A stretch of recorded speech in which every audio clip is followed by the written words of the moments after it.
नाम आज तक मैंने नहीं सुना है, आज पहली बार सुन रहा हूँ, तो इसलिए मुझे लगता है ये कार्यक्रम भी अद्भुत होगा, क्योंकि नाम जब अद्भुत है। निवृत्ति लेकर आयुष्मान भव ट्रस्ट की स्थापना की। पिछले 15 वर्षों में आप श्री पूरे विश्व का भ्रमण करते हुए करीबन 1600 वर्कशॉप, आज जैसा वर्कशॉप हो रहा है उसका 1600 वर्कशॉप आप कर सकते हैं। बहुत बहुत साधुवाद और अभिनंदन करता हूँ उसके लिए। और वर्कशॉप कर चुके हैं तथा इसके लिए करीबन 18 लाख किलोमीटर की ये यात्रा कर चुके हैं। ये भी अपने आप में एक अद्भुत है। इन्होंने कैसे बने मेरा भारत जीने की कला सिखाएंगे। अब आप मेलोडी को और खुद जान जाओ। कार्यक्रम हम शुरू करने जा रहे हैं। उसके पूर्व ये हमारी परंपरा रही कि हमारे अतिथि का मान सम्मान और उनका अभिनंदन करें। मैं इसके लिए बेंगलोर से पधारे श्रीमान नंद किशोर जी मालू, जो अखिल भारतीय महेश्वरी महासभा के कर्नाटक प्रदेश की ओर से कार्य समिति में है। इसके अलावा आदित्य विक्रम बिरला ट्रस्ट के ट्रस्टी हैं और बांगड़ मेडिकल रिलीफ सोसाइटी के ट्रस्टी हैं। बांगड़ मेडिकल रिलीफ सोसाइटी 50,000 रुपए किसी भी रोगी को प्रदान करती है। अगर किसी की आवश्यकता हो, महेश्वरी समाज के कोई व्यक्ति ले सकते हैं। जोरदार तालियों से अरुण ऋषि जी स्वर्गीय का जरूर से अभिनंदन करें और तालियां बजाकर इनका सम्मान करें।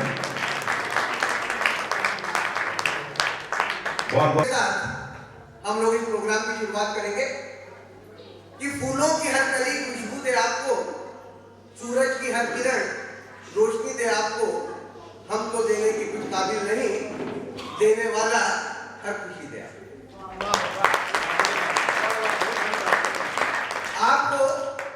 शिव के शक्ति की, मीरा के भक्ति की, गणेश के सिद्धि की, चाणक्य के बुद्धि की, सरस्वती के ज्ञान की, कर्ण के दान की, राम के मर्यादा की, कुबेर के संपदा की प्राप्ति हो, यही हमारी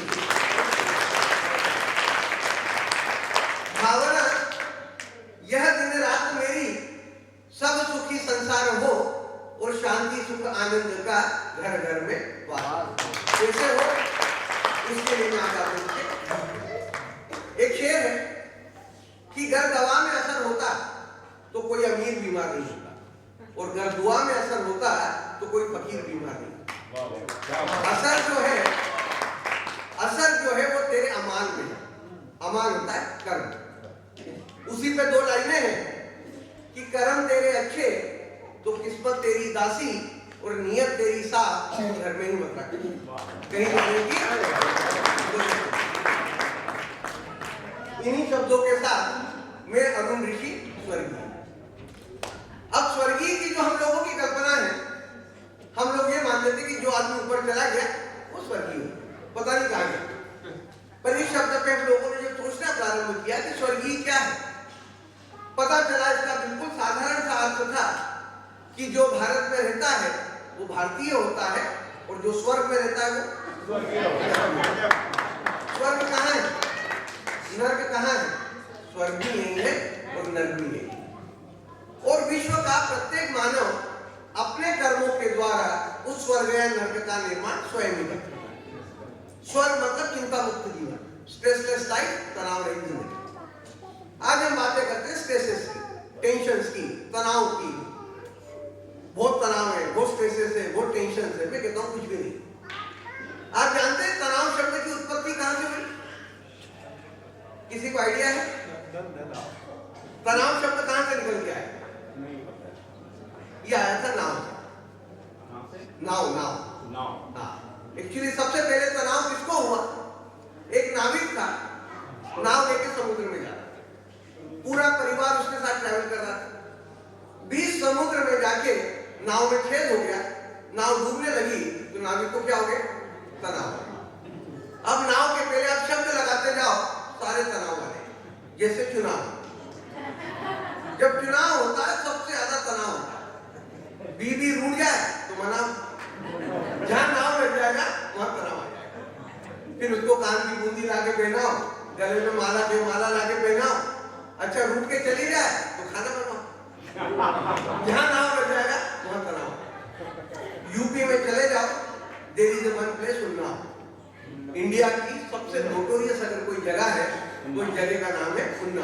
और उसके साथ नाम लगा ऐसे ही शब्द है टेंशन।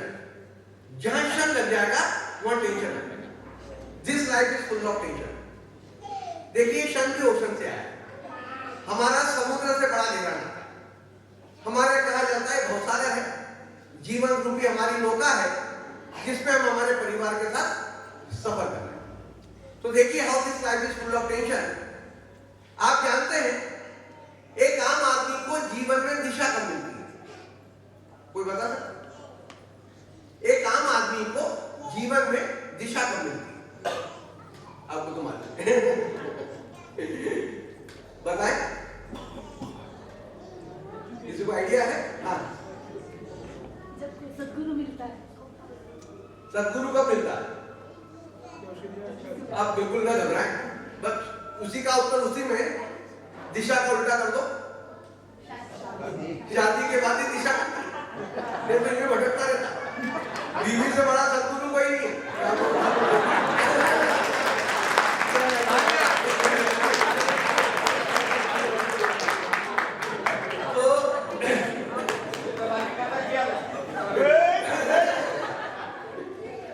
तो देखिए how this life is full of tension. जहां शन लग जाएगा वहां टेंशन है।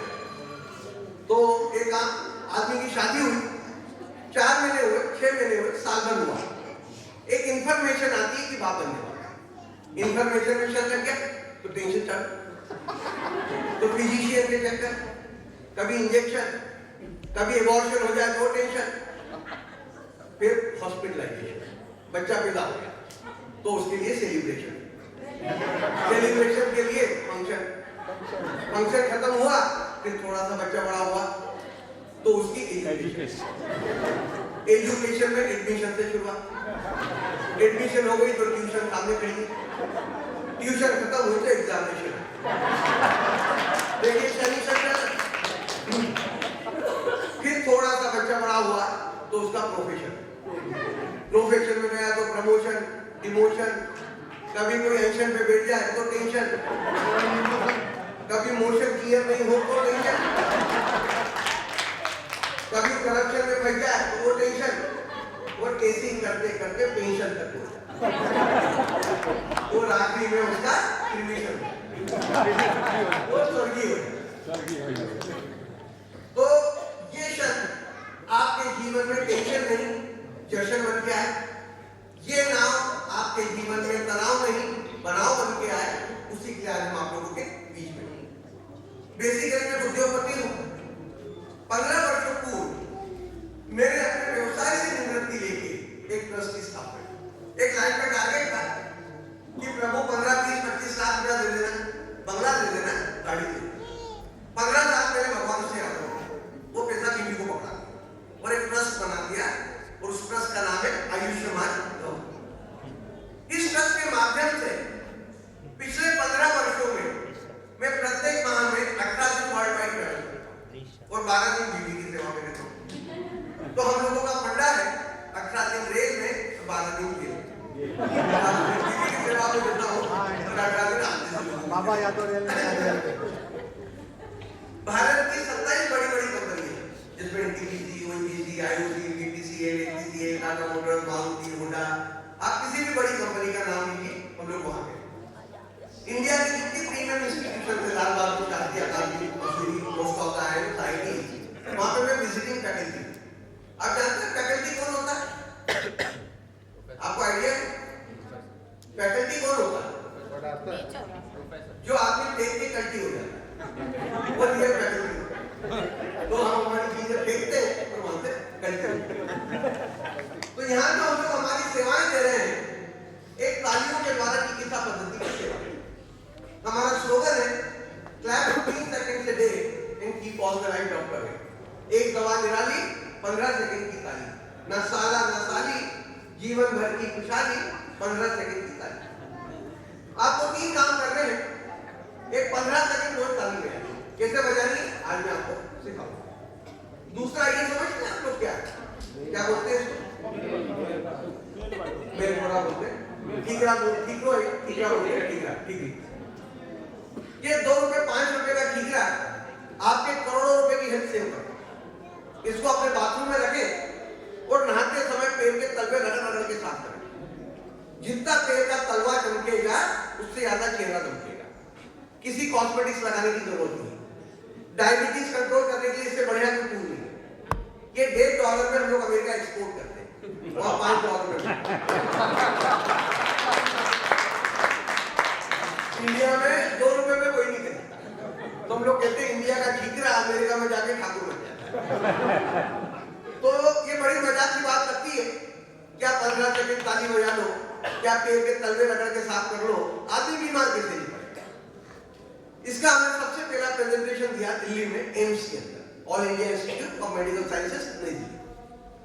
डॉक्टर आरसी आनंद करके मैं एक मेडिकल सुपरिटेंडेंट थे, हम लोग उनसे मिलने गए कि साहब हम लोग उज्जैन से आए हैं, ये हमारा आयुष्मान धोखा कार्ड, और डॉक्टर साहब हम लोग एक डॉक्टर की क्लास लेना चाहते हैं। डॉक्टर आनंद ने मेरे से पूछा कि ऋषि जी आप क्या हैं? तो मैं उद्योगपति हूँ। क्या पढ़े लिखे हैं? सब ज्यादा पढ़ा लिखा नहीं हूँ, बीएससी फेल। अब डॉक्टर साहब हंसने लगे, बोले यार ऋषि जी पढ़े लिखे आप कुछ नहीं, मेडिकल साइंस से आपका लेना देना कुछ नहीं, और सपना कितना बड़ा देख रहे। एम जैसी ऑर्गेनाइजेशन जिन डॉक्टर्स के पास दम मारने की फुर्सत नहीं है, एक से एक 3 डॉक्टर की गिनती है, 2-2 महीने अपॉइंटमेंट देने में लग जाते हैं। उन डॉक्टर्स की आप 2 घंटे की क्लास हो, क्या पढ़ाओगे आप उनको? मेरा डॉक्टर साहब ऐसी बात नहीं है, मेरे डॉक्टरों से बहुत सारे सवाल हैं और आज तक कोई भी डॉक्टर उन सवालों को रिप्लाई नहीं करता। तो उन्होंने मेरे को रिफर कर दिया था बेंच चले जाओ। डॉक्टर आने लगा, देखो ऋषि जी मैं यहाँ का सीनियर मोस्ट डॉक्टर हूँ, एफआरसीएस एमआरसीपी का रखा है, 22 साल से प्रैक्टिस कर रहा हूँ, 10-12 साल मेडिकल कॉलेज में पढ़ेगी, आपके जो भी सवाल हो आप मेरे से पूछो। डॉक्टर साहब मेरा सबसे पहला सवाल ये है कि आपको इलाज करते आता है? Do you know how to treat the people? और डॉक्टर साहब बढ़ के बोले what nonsense you are talking, I am a medical superintendent here getting 40,000 rupees salary, Bangalore का हजारों लोग मेरे से इलाज कराने आते हैं, 12 साल मेडिकल कॉलेज में भाग लोगी, और आप मेरे से पूछ रहे हो मेरे को इलाज करते हैं? मेरा डॉक्टर साहब बिल्कुल नाराज मत हो, मैंने इसलिए पूछा कि आपकी तबीयत खराब है, आपको ब्लड प्रेशर की प्रॉब्लम है, आपको हाइपरटेंशन है, आपको डायबिटीज है। डॉक्टर साहब आपको किसने बताया? क्योंकि आपने सेक्रेटरी से पूछ लिया कि डॉक्टर साहब को कौन कौन सी बीमारी है जरा बता। और डॉक्टर साहब if you can not cure yourself how you can cure others. यदि आपको इलाज करते आता तो सबसे पहले आप आपने खुद का इलाज कर लेते। ये तो अच्छा है कि लोग तुलसीदास को भूल गए। तुलसीदास का एक दोहा है कि संत भोगी वैद्य रोगी और सूर पीठी घाव और कीमिया कर भीख मांगे जन इन्हें बतियाओ। इसका मतलब यह है कि संत अगर भोगी हो, वैद्य अगर रोगी हो, सूरमा मतलब शूरवीर, उसके पीठ पे घाव, उसके छाती पे घाव, और कीमिया अगर सोना बनाना जानने वाला यदि भीख मांगता दिखाई दे तो जनता ने इन्हें पीटना चाहिए, जनता ने इनका भरोसा नहीं करना।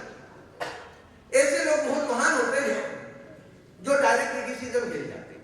कोई होता तो मेरे को चेंबर से उठा के बाहर निकाल देता। डॉक्टर आनंद बाहर निकल के आए, मेरे कंधे पे हाथ रखा कि बोले ऋषि जी आप बिल्कुल सत्य बोल रहे हैं। इस सवाल का जवाब तो आज तक हमको भी नहीं मिला, और आपकी बातों को और ज्यादा स्ट्रेंथनिंग करने के लिए एक शब्द मैं आपको बताऊं कि हमारे डॉक्टर्स की हिस्ट्री है कि जो डॉक्टर जिस बीमारी का सबसे ज्यादा इलाज करेगा उसी बीमारी में उसकी मृत्यु होगी। हार्ट स्पेशलिस्ट होगा तो हार्ट फेल हो जाएगा। बोले ऋषि जी मैं डायबिटीज का स्पेशलिस्ट हूं, मेरे को डायबिटीज है। अच्छा इसमें 2 लोगों को माफी है, एक ऑर्थोपेडिक सर्जन को और एक गायनिकोलॉजिस्ट को, बाकी सब लोगों को परेशान है। मैंने पूछा डॉक्टर साहब से कि कभी आपने सोचा ऐसा क्यों होता है? मैंने नहीं सोचा ऋषि जी, मैं कभी बताता हूं। ऐसा इसलिए होता है कि हम लोग बीमार क्यों पड़ते हैं कि कहीं ना कहीं हम लोग नेचर के अगेंस्ट क्यों करते हैं। एक यूनिवर्सल लॉ है, if there is action there would be equivalent opposite reaction. यदि आप ईश्वर की प्रकृति का नाश करोगे, ईश्वर आपकी प्रकृति का सत्यानाश करेगा। ईश्वर ने आपको सजा दी, जाओ तुम 10 दिन के लिए बीमार हो, आप डॉक्टर साहब के पास बोलते, डॉक्टर साहब ने कहा 100 रुपए की फीस, 200 रुपए की दवाएं, 500 रुपए की टेस्ट, इंजेक्शन दिया, गोली दी, 4 दिन में ठीक कर दिया। सजा 10 दिन की थी, आप तो 4 दिन में छूट के निकल रहे, वो जो 6 दिन बचे वो डॉक्टर साहब के खाते में चढ़े और वो डॉक्टर साहब भुगतते रहते।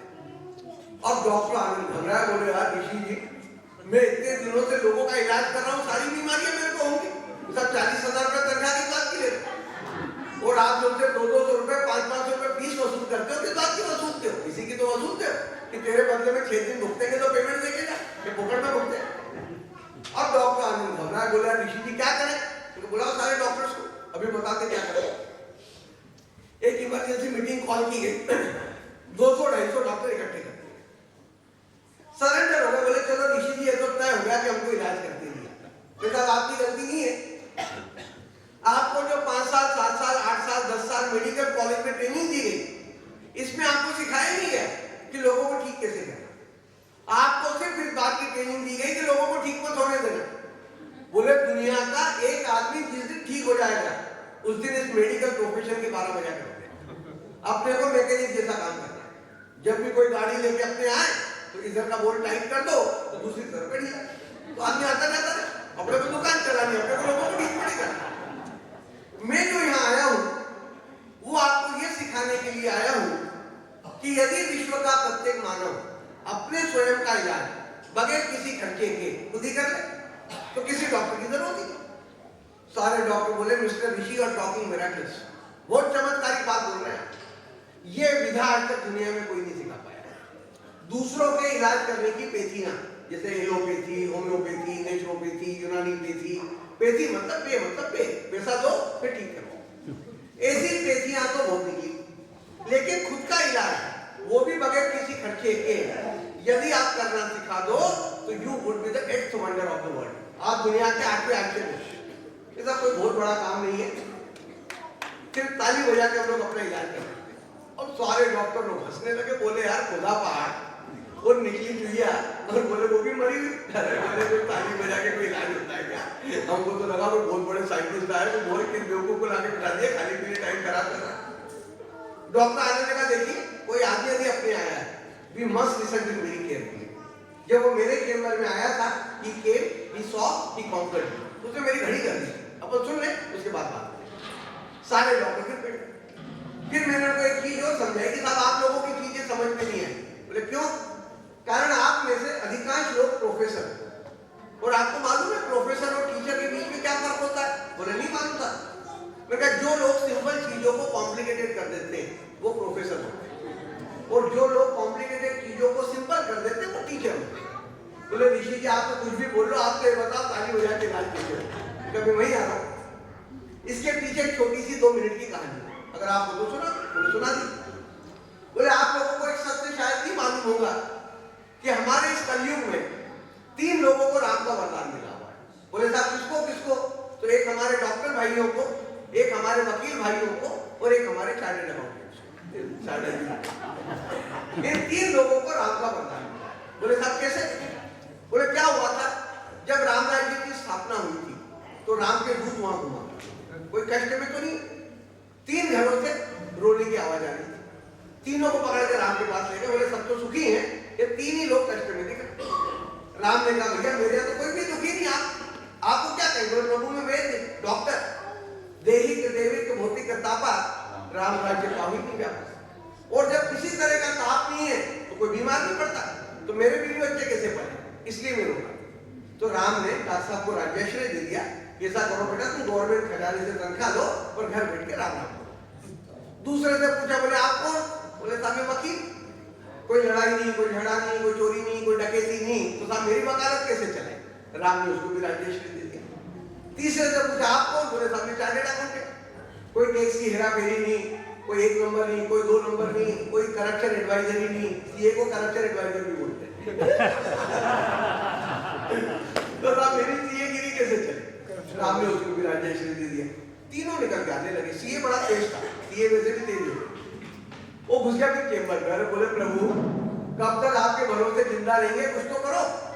तो उस समय राम ने वरदान दे दिया कि ऐसा करो बेटा, त्रेता में द्वापर में तो जैसे तैसे दिन निकाल लो, कलयुग में तुम्हारे घाटे पूरी करा देंगे। कलयुग में ये 3 ही प्रोफेशन ऐसे हैं जो बगैर बार्गेनिंग के चलते। सारे डॉक्टर बोले ऋषि जी बहुत कहानी हो गई, बहुत किस्से हो गए, कम टू द पॉइंट, ये बताओ ताली बजा के इलाज कैसे होगा? मैं वही आ रहा हूँ। एक बहुत बड़े सीनियर मोस्ट डॉक्टर थे, डॉक्टर बहल करके, उनको खड़ा किया, डॉक्टर साहब जरा प्लीज खड़े हो जाइए। खड़े। कितने साल से प्रैक्टिस करते हो? मैं 28 साल से प्रैक्टिस करता हूँ। किसका इलाज करते हो? फिर बोला कि आदमियों के डॉक्टर है तो आदमियों का इलाज करेंगे। तो वही पूछा था, आदमियों का, औरतों का, बच्चों का। बोले साहब मैंने सबका इलाज किया। फिर जरा मैंने उनसे जोर से पूछा कि डॉक्टर साहब आपने किसी हिजड़े का इलाज किया? अब सारे डॉक्टरों ने पूरी जिंदगी देख डाली, बोले साहब एक भी नहीं आया, तो दिन में ताली ठोकता रहता। इसका मतलब कतई ये नहीं कि आप दिन भर तालियां ठोकते रहो और अति सर्वत्र वर्जते, हर चीज की अति बहुत खराब होती है। दूसरा लॉजिक दिया कि हम लोग बिस्लरी का साफ पानी पीते हैं। सर मैं वहां जाऊं क्या? वहां से अब चले इसको उधर हैंड माइक कि हम लोग बिस्लरी का साफ पानी पीते हैं।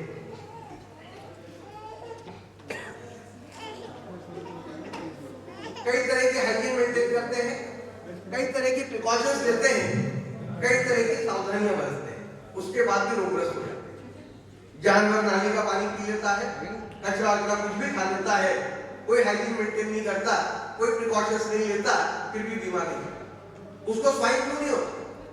क्यों नहीं होता है? कि उसका इम्यून सिस्टम बहुत पावरफुल है। रोगों से लड़ने की क्षमता जानवरों की आपसे हमसे कई गुना है। क्यों जाता है?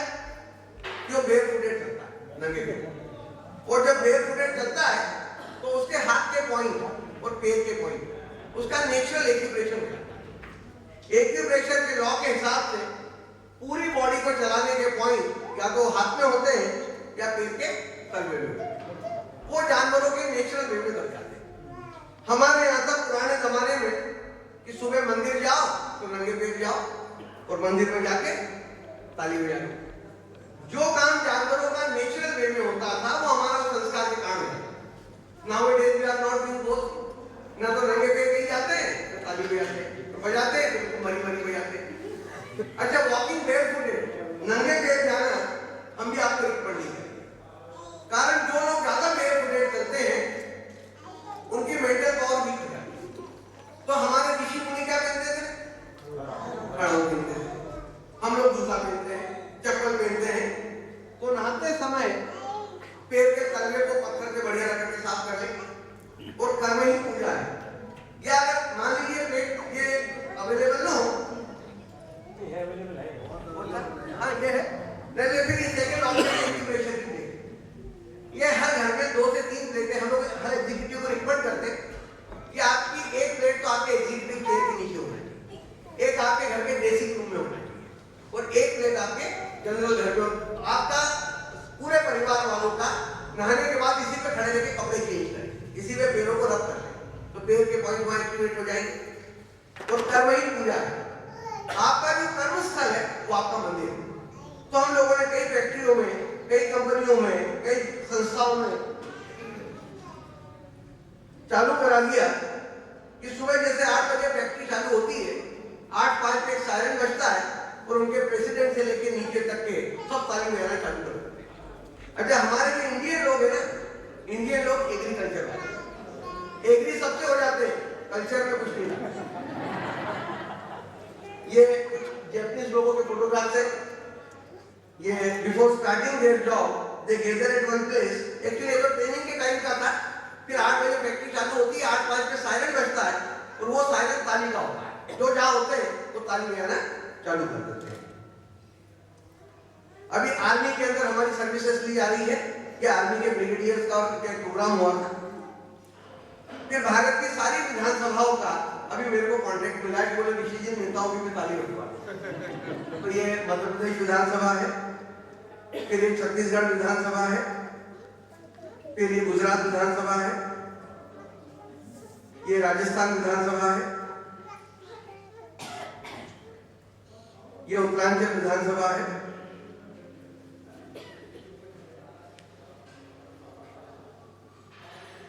अब ये तो हो गई एक बात कि आपने ताली भी बजा ली और पैर के तलवे भी रगड़ के साफ कर लिए। जो काम जानवरों ने नेचुरल वे में किया वो आपने संस्कार के कारण कर लिया। फिर उसके बाद सवाल उठता है, क्या जानवर टूथब्रश टूथपेस्ट करता? किसी जानवर को आपने किसी डेंटिस्ट का देखा कि फलाना जानवर फलाने डेंटिस्ट का दांत वांत निकलवाने बैठा था? तो जब से टूथब्रश टूथपेस्ट आए हैं तब से डेंटिस्ट का धंधा बहुत बढ़िया है। वो कहते हैं दिन में 2 बार ब्रश करो, तो जितने जल्दी ब्रश करोगे उतने जल्दी मेरी दुकान पे आओगे। क्या जानवर चाय कॉफी पीता है? किस घोड़े ने बहुत जोर लगा ली, इसको 2 कप चाय पिला दो, इस गधे ने बहुत काम कर दिया, इसको 4 कप चाय पिला दो।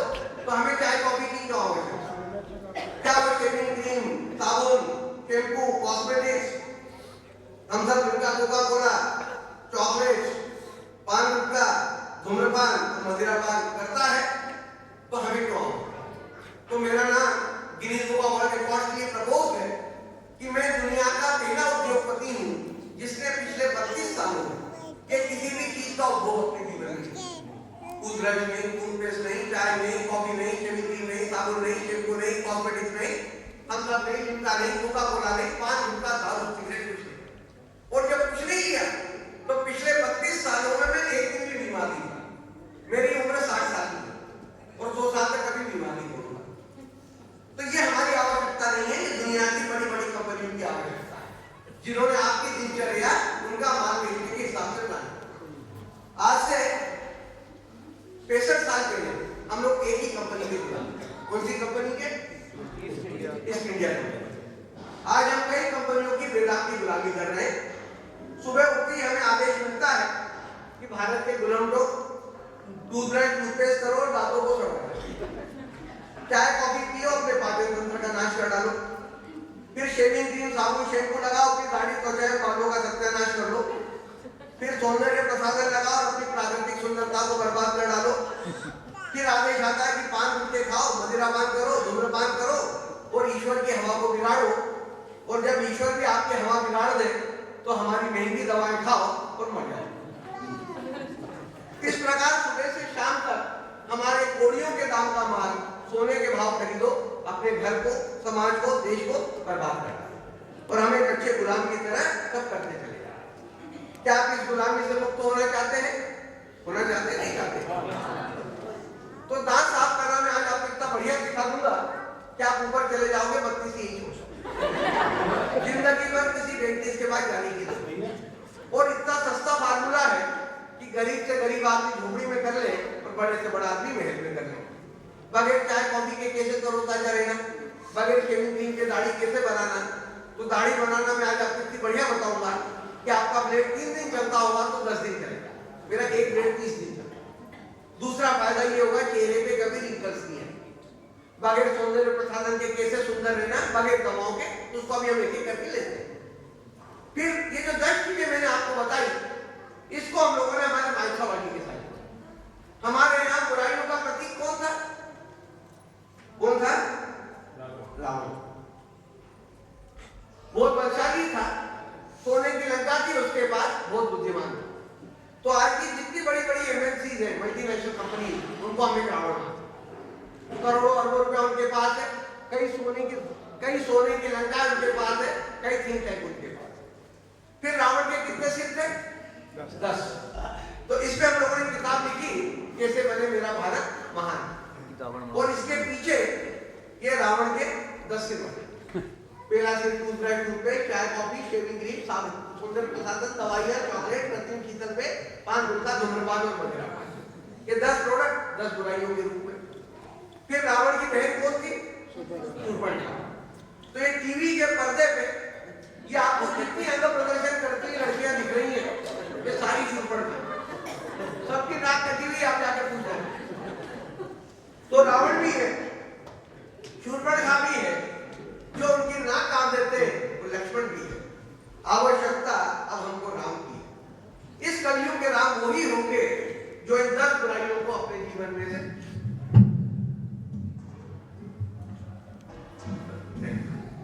पानी रखा। तो इस कलयुग के राम वही होंगे जो 10 बुराइयों को अपने जीवन में से खत्म करेंगे। इस कार्य के लिए हमें हमारे मातृशक्ति की बहुत बड़ी आवश्यकता है। जो कार्यक्रम संचालक होते हैं उनसे हमारी रिक्वेस्ट होती है कि इस कार्यक्रम में महिलाओं का पार्टिसिपेशन ज्यादा हो। या जहां टिकट लगा के प्रोग्राम होते हैं उसमें पत्नी फ्री हो, पत्नी को साथ लाना बहुत जरूरी। क्यों जरूरी है कि इंग्लिश में कहावत है कि यदि आप एक स्त्री को सिखा देते हो तो पूरे परिवार को सिखा देते हो, और एक पुरुष को सिखाते हो तो किसी को भी नहीं सिखाते। कारण एक दोस्त बनने की घर में चलती नहीं, मेरी भी नहीं चलती। नहीं बता, आप बड़े बड़े आयुष लोगों को भाषण दो, घर में बीवी के भाषण करना पड़ता। पत्नी के समझ में आ जाए तो आपकी ताली रोज बच जाए, और पत्नी के समझ में नहीं आए तो बचती ताली बंद करवा। मैं शारदा जी को कह रहा था कि देखो पति कितने ही बड़ा विवेकानंद क्यों नहीं हो, कितने ही बड़ा बुद्धिमान क्यों नहीं हो, आपने जाके अगर आज भाभी जी को सिखाने की कोशिश की। देखो हमको एक ऋषि जी मिल गए थे, उन्होंने बताया ऐसे ऐसे 15 सेकंड खाली पीना, ऐसे ऐसे तेल के तलवे रगड़ के साफ करना, टूथब्रश टूथपेस्ट मत करना, चाय कॉफी मत पीना, साबुन शैम्पू सौंदर्य प्रसाधन कुछ मत लगाना, तो जिंदगी भर बीमार नहीं पड़ेगा। तुम लोग उस आदमी की पत्नी उसकी 1 मिनट में करनी कर सकती है। कि तुम्हारे में तो अक्ल ही नहीं, तुम्हारे को कोई भी कुछ भी समझाता है, कुछ भी समझ के चले आते। और घर में आके मेरा दिमाग अलग से खराब कर दिया। और आदमी भी बैठे बैठे मुंडी हिलाता रहता है कि भाई बिल्कुल सही कह रही है, अगर महारा में जो अक्ल होती तो फिर थारा से शादी कर दो। तो हमारे जीवन में स्त्री का बहुत बड़ा महत्व है।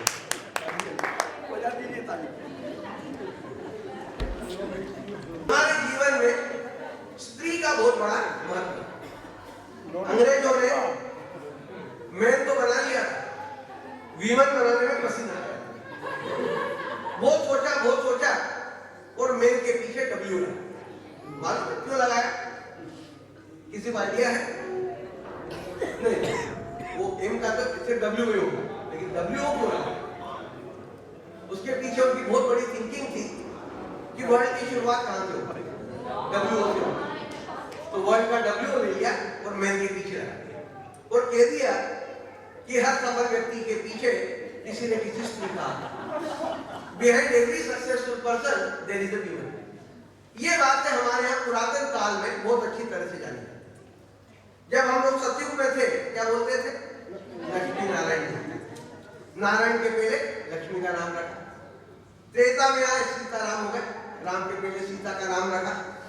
द्वापर में आए राधे कृष्ण हो गए, कृष्ण के पहले राधा का नाम रखा। और कलयुग में क्या हो गया? श्रीमान और श्रीमती हो गए। मिस्टर पहले आ गए, मिसेस को पीछे कर दिया। यही कलयुग के पतन का कारण। हमारे जीवन में माँ का बहुत बड़ा महत्व है और प्रत्येक व्यक्ति के जीवन में 4 माँ हैं। शायद आप लोगों को ना मालूम हो। इंग्लिश में कहावत है कि ईश्वर सब जगह नहीं हो सकता, इसलिए उसने माँ का निर्माण किया। तो प्रत्येक व्यक्ति के जीवन में 4 माएँ होती हैं। एक माँ होती है जो हमें जन्म देती है, एक होती है धरती माँ जिसपे हम लोग पैदा होते हैं, तीसरा होता है महात्मा जो आपको बुराई से अच्छाई की प्रवृत्त करता है, और चौथा होता है परमात्मा। लेकिन इन चारों माओं को एक माँ ने बर्बाद कर दिया और वो माँ है इस सिनेमा ने चारों माओं की बात लाई। इस प्रोग्राम की क्या कीमत हो सकती है? मुंबई में अभी एक सज्जन ने मेरे को बताई थी, 1000 रुपए की टिकट और 1200 कपल्स का प्रोग्राम, 12 लाख रुपए की बुकिंग, शायद मुखान में हुआ। उस प्रोग्राम में आपने नाम सुना होगा, स्टूडेंट बढ़ जाते हैं, राजेश्री प्रोडक्शन। उनके जीएम थे पीके गुप्ता करके मेरी क्लास में। प्रोग्राम के बाद मिलने आया कि बोले ऋषि जी आप कितनों की क्लासेस लोगे? कल आप मेरे स्टूडियो आओ। मेरे 400 450 लोग, और मैं चाहता हूँ कि आपका लाभ हमारे एम्प्लॉइज को मिले। अच्छा, हमारा जो ट्रस्ट है एक प्रोग्राम के लिए 11,151 रुपए देता है और प्लस आने जाने में। और ये रिक्वेस्ट ही होती कि जो पैसा आए, जैसे मान लीजिए आज हम 150-200 लोग हैं तो टोटल खर्चा कर 20,000 का मानते हैं, तो कितना पर हेड हो गए? 40 रुपए पर हेड, 50 रुपए पर हेड, नहीं सॉरी 100 रुपए पर हेड। ये पैसा पार्टिसिपेंट की जेब से आएगा। अगर नहीं आएगा तो ताली आप बजाओगे और जो पेमेंट करेगा उसकी तबीयत ठीक हो जाएगी। आज तो क्या शायद से निपट रहे हो तो बोले ऋषि जी बम्बई में 11,151 की कोई वैल्यू नहीं। कल आप हमारे स्टूडियो आ जाओ, 27-27 रुपए उनकी तनख्वाह से काट के देना है, नोबडी विल माइंड, हम आपको पेमेंट करेंगे। हम लोग जब पेमेंट कर प्रोग्राम कर रहे हैं, हमको मालूम नहीं था, वहाँ एक वर्ल्ड क्लास रिकॉर्डिंग सिस्टम लगा था और उन्होंने मेरे को 15,000 सीडीज बनाई। ये सीडी एक ऐसा टूल है जो घर घर में जाता है और ह्यूमन साइकोलॉजी होती है, जो चीज हमको अच्छी लगेगी हम 10 को सुना देंगे। तो मैंने उनको रिक्वेस्ट की कि सर आपने बहुत अच्छा काम किया कि आपने मेरी ऑडियो सीडी बना दी, एक काम और मेरे इस प्रोजेक्ट पे सिनेमा बना। प्रॉब्लम क्या हो रही है, जितने बड़े बड़े टीवी चैनल वाले हैं ये सब अपने स्टूडियो में तालियां बजाते हैं, लेकिन मेरा प्रोग्राम टेलीकास्ट नहीं करते। ये कहते हैं ऋषि जी आपके ताली के चक्कर में हमारे ताले लग जाएंगे। अरे 10 प्रोडक्ट की तो चैनल चल रही है, टूथपेस्ट, चाय, कॉफी, साबुन, शैम्पू के अलावा एडवर्टाइजमेंट देता है। तो मेरे को 18 दिन जेल में और 12 दिन जेल में रहना पड़ता है। तो देख गिवन मी वन असाइनमेंट कि राइट ए बुक। फिर हम लोगों ने एक पुस्तक लिखी, कैसे बने मेरा भारत महान, और अब इस पे पिक्चर बनने की प्लानिंग चल रही है। अगर पिक्चर बन गई तो आप मेरे को पिक्चर हॉल में देखोगे, नहीं तो इसी हाल में। एक मेरे कवि मित्र हैं, जानबूझकर इस किताब को हम लोगों ने हिंदी में, अभी हमारे यूरोप में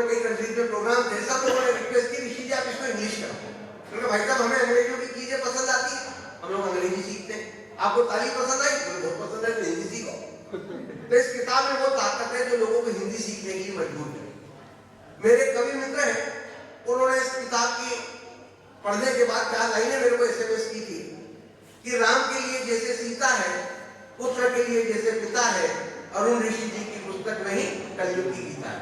ये भारत के हर घर में पुस्तक होना चाहिए। अब सवाल उठता है कि टूथब्रश टूथपेस्ट नहीं करें तो क्या? आपने तो कोई बता क्या कर सकते?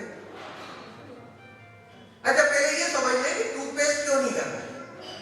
टूथपेस्ट पे एक फ्लोराइड नाम का जहर है। अमेरिका में, कोरिया में, जर्मनी में, जापान में वो लोग फ्लोराइड ऐड करते हैं तो उन्हें इंस्ट्रक्शन देनी होती है कि मटर के दाने से ज्यादा पेस्ट नहीं, बच्चों से दूर रखें। आवाज फटने की कुछ आवाज आ रही है? ठीक है ना? नजदीक करें वो, हाँ? माइक्रोफोन नजदीक रखिए थोड़ा। अच्छा, हाँ, तब एकदम ठीक है। ओके। हाँ, अभी ठीक आ रहा है। तो फ्लोराइड एक डिक्लेयर्ड पॉइजन है। अमेरिका में जो बताया वहां एक इंस्ट्रक्शन होती है कि मटर के दाने से ज्यादा पेस्ट नहीं है, बच्चों से दूर रखें और उस पर डेंजर मार्क लगाओ। तो लोग कहते हैं भले ही साहब फ्लोराइड जहर होगा, कौन सा अंदर जान देते हैं, तो खुला करते हो, थूक देते, बहुत बढ़िया काम करते हो आप। दिल्ली की आबादी अपन 1 करोड़ की मान रहे, बॉम्बे की 1.25 करोड़ की मान रहे, कलकत्ता की, जहां से भी आप आए, वहां की जो भी आबादी हो, इतने सब लोग जब खुला करके थूकेंगे, ये फ्लोराइड कहां जाके मिलेगा? नदियों में जाके मिलेगा, सी में जाके मिलेगा, तालाब में जाके मिलेगा, वहां जाके मछलियों को मार देगा, कछुओं को मार देगा, केंचुओं को मार देगा। उस पाप के भागीदार आप हो गए। अच्छा, जब मछलियां मरेंगी तो मच्छर ज्यादा पैदा होंगे और मच्छर के लार्वा को मछलियां खाती हैं। हमारे एक आत्मा का सिद्धांत है कि आप शरीर को तो मार सकते हो, आत्मा को नहीं मार सकते। तो जो मछलियां मरेंगी वो मच्छर बन के पैदा होगी और आपको ढूंढ ढूंढ के काटेगी कि बेटा किसने फ्लोराइड फूका था। एक कॉलेज में हम लोग प्रोग्राम कर रहे थे, ओपन में प्रोग्राम था, सबको मच्छर काट रहे थे, मेरे को नहीं काट रहे। बोले ऋषि जी आपको मच्छर नहीं काटते? बोले मैं थोड़ी मारता हूँ, ये तुमने मारा इसलिए ढूंढ रहे। अच्छा, फिर मच्छर से बचने के लिए आप क्या करते हो? मैट लगाते हो या कछुआ छाप लगाते हो या ऑल आउट। जिस बदबू में मच्छर नहीं सोना चाहता है वो बंदा रात भर उसमें लेटा रहता है। मच्छर तो भाग जाता है और आपको सुला जाता है कि तू सोता रहे हो, कैंसर की बीमारी। देखिए, मैट का इकोनॉमिक्स है मिनिमम 1 रुपया रोज और मच्छरदानी का इकोनॉमिक्स है 20 पैसे रोज। 1 रुपए की मैट और कैंसर की बीमारी मुफ्त है, वो आदमी करता है, लेकिन मच्छरदानी लगा के नहीं सोता है। तो कोशिश करें घर में मैट की जगह मच्छरदानी लगा के सोएं, तो एक कैंसर बहुत कैंसरस है, वो आपको बीमारियों से बचाएगा। अब सवाल उठता है कि टूथब्रश टूथपेस्ट नहीं करे तो क्या करें? आप बता सकते हैं क्या कर सकते हैं? नीम की दतून। कितने पेड़ लगाए नीम की दतून वालों ने? पेड़ एक भी नहीं लगाया और नीम की दतून तोड़ने पहुंच गए। 700 करोड़ दतून सुबह चाहिए, 700 करोड़ दतून शाम को चाहिए। कहां से लेके आओगे? सारे जंगल साफ हो गए। यहाँ आता है हमारा फार्मूला जो इतना पावरफुल है, जिसका दावा हमारा ये कि आप ऊपर चले जाओगे 32 इंच हो जाओगे। फार्मूला बिल्कुल सिंपल है, थोड़ा सा सरसों का तेल, थोड़ा सा नमक और थोड़ी सी हल्दी। 10 चम्मच नमक, 1 चम्मच हल्दी। जिनको बीपी की प्रॉब्लम है, ब्लड प्रेशर की, उनको सेंधा नमक। जिनको बीपी की प्रॉब्लम नहीं है उनको बिना आयोडीन वाला नमक। अब लोग कहते हैं बिना आयोडीन का नमक तो मिलता ही नहीं, तो पहले 8 आने किलो का नमक 8 रुपए किलो में खरीद के लाओ, 2 घंटे धूप पे रखो या 10 मिनट गैस पे रखो, गर्म करो, उसका आयोडीन उड़ाओ, फिर 8 आने किलो का बनाओ और फिर काम में लो। और नहीं, खड़े नमक को पिसवा दो। महिलाएं ध्यान रखें, इस नमक को आपको सुपर फाइन करना है, खूब बढ़िया मिक्सी में चला लें, कपड़ा छान बोलते हैं इसलिए सुपर फाइन होना है, नहीं तो मसलों को डैमेज कर। हल्दी का यूज 15-20 दिन करना है, 15-20 दिन बाद हल्दी बंद कर दें, सरसों का तेल और नमक।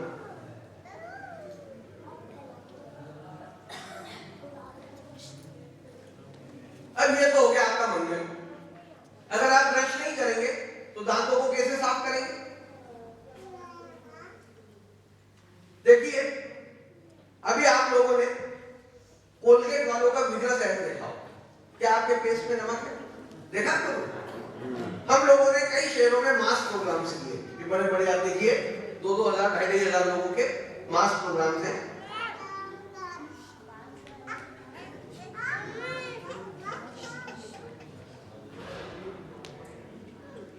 वहां पे पेस्ट की सेल धड़ाम से नीचे आ गई।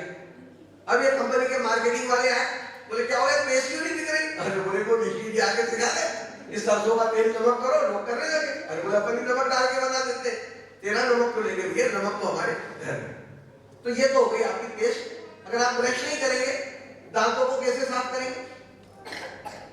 99.999% लोग इस उंगली से मंजन कुछ लोग, यदि आपने इस उंगली से मंजन किया तो दांत सड़ जाएंगे, मसूड़े कर जाएंगे। ये उंगली बड़ी खतरनाक है। सारे लड़ाई झगड़े आदमी इसी उंगली को दिखा बंदूक की गोली भी इसी से चलाता है। फूलों की तरफ भी हम लोग ये उंगली नहीं करते कि पेड़ मुरझा जाए। ये उंगली डिस्ट्रक्टर उंगली, ये उंगली दांत साफ करने की नहीं, ये सिर्फ बुरे कामों के लिए बनाई। तो आपको जो मंजन करना है वो मध्यमा से, middle finger. Why middle finger? हमारे एक श्लोक लिखा गया है कि कराग्रे वस्ते लक्ष्मी, कर मूले सरस्वती, कर मध्य गोविंदम, प्रभाते कर सुदर्शन। कराग्रे यदि आप लेते हैं तो इसी उंगली पे आता है। इस पे लक्ष्मी बैठी है। कैसे बैठी हमको नहीं मालूम। किसको मालूम है? विक्स बनाने वालों को मालूम है, बाम बनाने वालों को मालूम है, ऑइंटमेंट बनाने वालों को मालूम है, कॉस्मेटिक्स बनाने वालों को मालूम है। आपका हेडेक होता है, आप क्या करते हो? विक्स लेते हो, बाम लेते हो और ये लगाते हो। अब इस उंगली के हीलिंग पावर के कारण, आज इस उंगली के स्पर्श के कारण आपका सिर दर्द जाता है, क्रेडिट बाम वाला गया। और वो अमेरिका में बैठे बैठे हंसता रहता है कि क्या बेवकूफ लोग हैं, रोज टीवी पे दिखा रहा हूं टच थेरेपी है, स्पर्श चिकित्सा है, कुछ मत करो, इस उंगली से स्पर्श करो, आपका सिर दर्द जाएगा। स्त्रियां कॉस्मेटिक्स लगाती, उन्हें कॉस्मेटिक लिया, ये लगाना चालू किया। इस उंगली के स्पर्श के कारण महिलाओं के चेहरे की सुंदरता बढ़ती है, क्रेडिट कॉस्मेटिक्स वाला ले आता है। कभी आपको कोई घाव हो जाए, ब्लीडिंग हो जाए, खून निकल जाए, कुछ ना करे, उंगली ले, थोड़ी सी लार ले ले, सलाइवा, और सलाइवा लेके घाव लगा, आपका घाव शर्तिया हिलम हो जाएगा।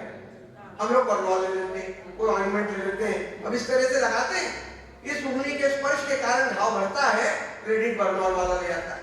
तो नाचे कूदे बांध रहा और माल बनेगा, बेचारी मेहनत की उंगली कर रही है और सारा माल बड़ी बड़ी कंपनी वाले ले आए। तो मैंने अभी इस उंगली के पेटेंट के लिए अप्लाई कर दिया।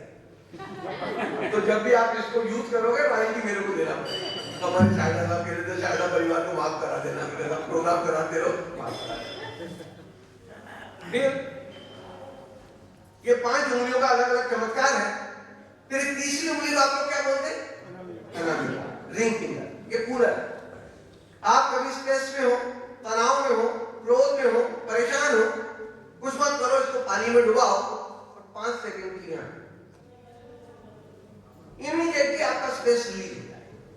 देखो पुराने जमाने में महिलाएं जो टीका लगाती थी वो इसी उंगली से लगाती, तो महिलाएं बड़ी शांत होती थी। अभी महिलाओं का पारा 7वें आसमान पे चढ़ा। क्या हो गया? प्लास्टिक की बिंदी आ गई, स्टिकर वाली, वो बिंदी लेती है और यूं लगाती है। तो ये जो डिस्ट्रक्टर उंगली है, ये महिलाओं का दिमाग और खराब करती है। जो घर में ध्यान रखे कि भाभी जी जब भी टीका लगाए, बोले भाई उंगली से लगा, तो घर में शांति बनी। जो महिलाएं ब्यूटी पार्लर जाती हैं, उनका फेशियल होता है, ये 2 उंगलियों से फेशियल होता है। ये हील करता है, ये कूल करता है। फिर ये अंगूठा हमारा पावर है। हमारा लड़का जब बॉर्डर पे लड़ने जाता है, टीका हम इससे नहीं लगाते, टीका हम अंगूठे से लगाते हैं। जा बेटा लड़के आ। हमारे ऋषि मुनि ध्यान मुद्रा में कैसे बैठते थे? They are sitting like this। ये डिस्ट्रक्टर उंगली को पावर से लगा देते थे कि तुम दोनों लड़ते रहो, ये मेरे को शांति से बैठने दो।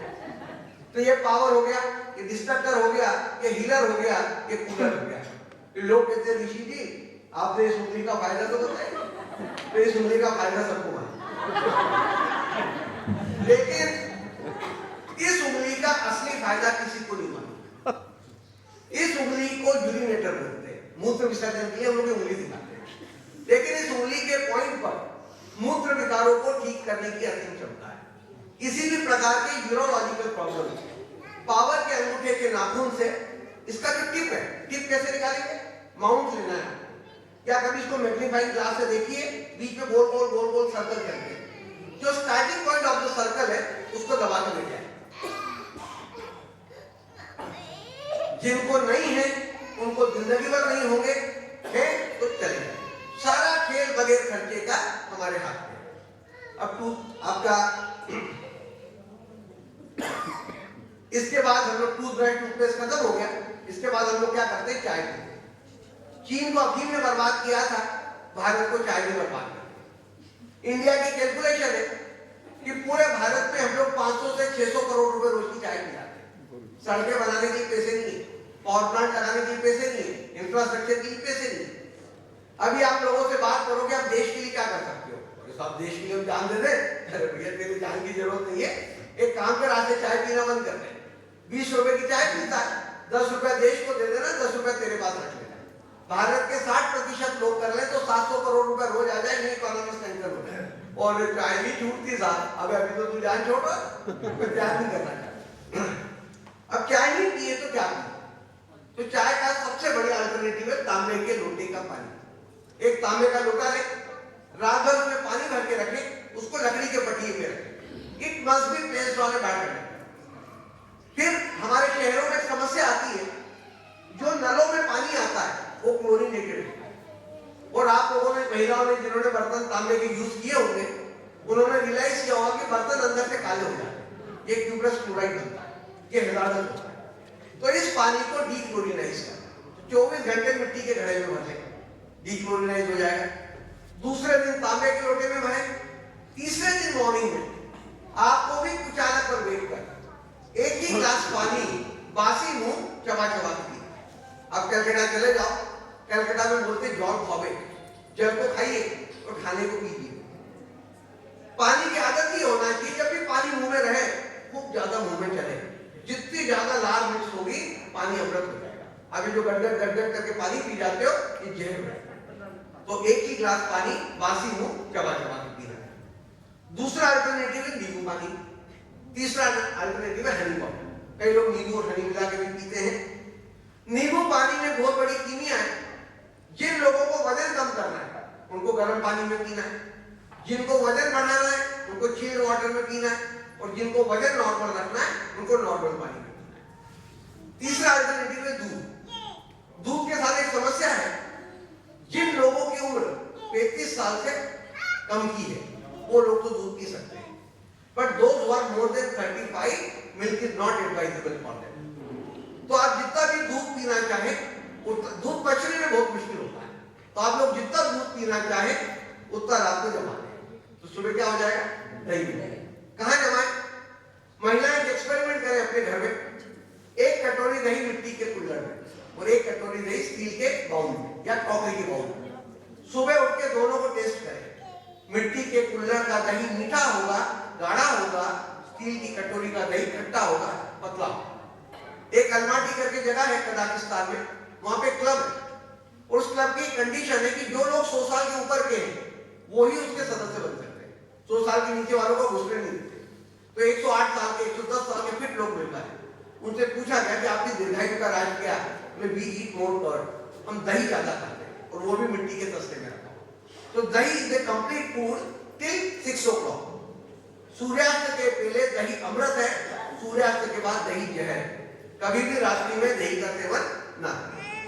चाय खत्म हो गई, चाय के बाद क्या करते हो, ये सारा ज्ञान ईश्वर से मिला, तो प्रभु से बातचीत चल रही थी। ईश्वर का बेटा क्या बोला, प्रभु टॉयलेट जाते मलमूत्र विसर्जित करते। ईश्वर का बेटा तुमको मलमूत्र विसर्जित करते नहीं आता, कब से जा रहे हो, प्रभु जब से पैदा हुए तब से जा रहे हैं, फिर भी नहीं आता, आप सिखा। ईश्वर का बेटा हमारे जीवन में ध्यान का, मेडिटेशन का बहुत महत्व है। कई तरह के ध्यान हमको सिखाए जा रहे हैं। कोई ट्रांसजेंडर मेडिटेशन सिखा रहा है, कोई विपश्यना सिखा रहा है, कोई सहज योग सिखा रहा है, कोई प्रेक्षा ध्यान सिखा रहा है, कोई राजयोग सिखा रहा है। लेकिन दुनिया का सबसे बड़ा ध्यान केंद्र कौन सा है, और दुनिया का सबसे बड़ा ध्यान कौन सा है, उस पर आज तक किसी का ध्यान नहीं है। ईश्वर का बेटा जो तुम्हारा टॉयलेट है, ये दुनिया का सबसे बड़ा ध्यान केंद्र। वहां बैठे बैठे आदमी सारे जमाने की प्लानिंग करता है कि आज यहाँ जाना है, कल वहां जाना है, आज ये काम करना है, कल वो काम करना है। सारे जमाने की बातें वहीं बैठे बैठे सोचा जाता है, इसीलिए उसका नाम शौचालय है। वो रोज आरती करता है कि जो ध्यावे तो फल पावे। उसके सारे काम हो जाते हैं, पेट साफ नहीं होता, और जब पेट साफ नहीं होता है तो मन को बड़ा दुख होता है। वो 4 लाइन में बहुत बड़ी फिलॉसफी कि जो ध्यावे सो फल पावे, दुख बिन से मिलता। जिस दिन आपका पेट साफ नहीं होगा किसी काम में मन नहीं लगेगा, फिर वो डम्पोलेक्स खाएगा, चूरन खाएगा, पानी पिएगा, जैसे पेट साफ हो गया भैया ठीक है। तो आपको ध्यान क्या रखना है? ईश्वर का बेटा मेरे गीता में लिख रखा है कि जो स्त्री या पुरुष इंद्रियों को मन के द्वारा संचालित करेगा वो दुनिया का सर्वश्रेष्ठ स्त्री या पुरुष है। आप इंद्रियों को संचालित नहीं करते। इंद्रियों का राजा कौन है? मन। वहां बैठ के ऑटो सजेशन करें कि मेरा पेट साफ हो जाए, मेरा पेट साफ हो जाए, get it clear, get it clear, get it clear, get it clear. आगे आपको नौकर देनी है। नौकर क्यों देनी है? कि नौकर कौन होता है? जो नौकर सुनने के बाद काम करता है, नहीं तो काम ही नहीं करेगा। तो हमारे जितने भी मैनेजमेंट डिजाइन किए गए वो 9 टायर डिजाइन किए गए। कंपनी चलानी है तो chairman, managing director, director, executive director, GM, AGM, DGM, senior manager, deputy manager, ये 9 लोग होते हैं। आर्मी में लेफ्टिनेंट से जनरल 9 लोग होते हैं। राष्ट्र में राष्ट्रपति, उपराष्ट्रपति, प्रधानमंत्री, मंत्री, secretary, joint secretary, under secretary, deputy secretary, ये 9 लोग होते हैं। मंत्र हमारे 9 बार बोले जाते हैं। माँ के गर्भ में बेटा 9 महीने रहता है। नवरात्रि, नवग्रह, नवरस, नवरंग, 9 इज ए कंप्लीट फिगर। आप तालाब के अंदर पत्थर पानी का फेंकिए, जो लहरें उठती हैं वो भी 9 होती हैं। तो 9 जो चीज आप 9 बार बोल दोगे बॉडी उसको एक्सेप्ट करेगी। प्रभु से बात कर रही थी तो मैंने कहा प्रभु हमारा मैनेजमेंट तो 9 का है, आप कितना बड़ा ब्रह्मांड चला रहे हो, तो आपका मैनेजमेंट कितने का है? ईश्वर का बेटा मेरा मैनेजमेंट ठीक है। मेरे यहाँ पे 3 डिपार्टमेंट है। देखिए एक छोटी सी बात बताना भूल गया मैं कि हमारे गृहस्थों के लिए एक ही प्राणायाम काम का है और वो प्राणायाम है कपालभाति। इस प्राणायाम को आप टॉयलेट में बैठ के ट्राई कीजिए। वहां बैठ के ये करके 9 बार कर लेना। कपालभाति रोज हो जाएगा और पेट साफ हो जाएगा। तो प्रभु से बात चल रही थी कि आपका मैनेजमेंट कितने टाइम है? क्या बेटा मेरा मैनेजमेंट ठीक है। मेरे यहाँ पे 3 डिपार्टमेंट है, एक G for generation, O for operation और डी फॉर डिस्ट्रक्शन, जीओडी। तो जनरेशन हमारे एक फर्स्ट टायर है ओम, अवुमा बोलते हैं इसको, अनंत ऊर्जा में। सेकंड टायर है ब्रह्मा, विष्णु और महेश। ये 3 टायर है। देखिए आदमी कितना सेल्फिश होता है। ब्रह्मा जी की कोई पूजा नहीं करता, अब पैदा कर दिया, कौन सी भाई जाने वाली उसके बाद? हम कितने मतलबी है, इसका सबसे बड़ा उदाहरण है विश्व के अंदर सबसे कम मंदिर अगर किसी के हैं तो ब्रह्मा जी के। सिर्फ एक पुष्कर में है और एक थाईलैंड में, अभी साउथ साउथ में भी बनता है। ऑपरेशन वाले को बिरला जी ने पकड़ रखा है। लक्ष्मी नारायण के जितने भी मंदिर हैं हमारे बिरला जी ने बनवाए कि कंपनी का ऑपरेशन अच्छा है भैया, तो ऑपरेशन वाले को तेल लगाओ। और डिस्ट्रक्शन वाले की सब पूजा करते हैं, बोले भैया आखिरी भाई यही निपटा है। तो ये ईश्वर ये नहीं है, ये ईश्वर के चाकर है। और थर्ड टायर है यूनिवर्स। फर्स्ट टायर है ओम, अनंत ऊर्जा में। सेकंड टायर है ब्रह्मा, विष्णु, महेश और यूनिवर्स है ब्रह्मांड। ये 3 टायर में कहते प्रभु जी हमारे चाकर रखो। प्रभु जी को कभी नहीं कहते कोई नौकर रखो। नौकर बंगला मांगता है, नौकर गाड़ी मांगता है, नौकर पैकेज मांगता है, नौकर सिक्योरिटी मांगता है, चाकर कुछ नहीं मांगता। तो इसके बाद सवाल उठता है बगैर शेविंग क्रीम के दाढ़ी कैसे बनाए? बिल्कुल सिंपल फार्मूला है, थोड़ा सा पानी और थोड़ा सा तेल। गर्मी में नारियल का तेल ले लो, ठंड में सरसों का तेल ले लो। तेल और पानी। दूसरा अल्टरनेटिव है कच्चा दूध, उसमें पानी मिलाने की जरूरत नहीं है, दूध वाला खुद ही मिला के जाता, वो सेवा निःशुल्क है। और तीसरा अल्टरनेटिव है एलोवेरा। एलोवेरा समझते हैं? ग्वारपाठा, खरकुआरी, ये 2000, 3000, 4000 रुपए किलो का क्रीम मत खरीदना। अपने घर में अपने गमले में एक ग्वारपाठे का प्लांट है, उसकी पत्ती काटे, उस पर से बहुत बढ़िया जेल निकलता है। हम लोग रिकमेंड करते हैं कि 2 दिन तेल पानी लो, 2 दिन कच्चा दूध लो और 2 दिन एलोवेरा का जेल हाथ में ले लो, दोनों हाथों को रगड़ लो। ये बीच वाली उंगली बता रही है, बाएं हाथ में दाएं तरफ की दाढ़ी पर और दाएं हाथ फेरते जाओ और मनी मन आज्ञा देते जाओ कि get it soft, get it soft, get it soft. दाढ़ी नरम हो जाए, दाढ़ी नरम हो जाए, दाढ़ी नरम हो जाए। 9 बार आज्ञा। आपकी दाढ़ी इतनी बढ़िया नरम हो जाएगी कि आपका ब्लेड 3 दिन चलता होगा तो 10 दिन चलेगा। मेरा एक ब्लेड 30 दिन चलता है। दूसरा फायदा ये होगा चेहरे पे कभी रिंकल्स नहीं आएंगे। Wrinkle free glowing skin till the end of life.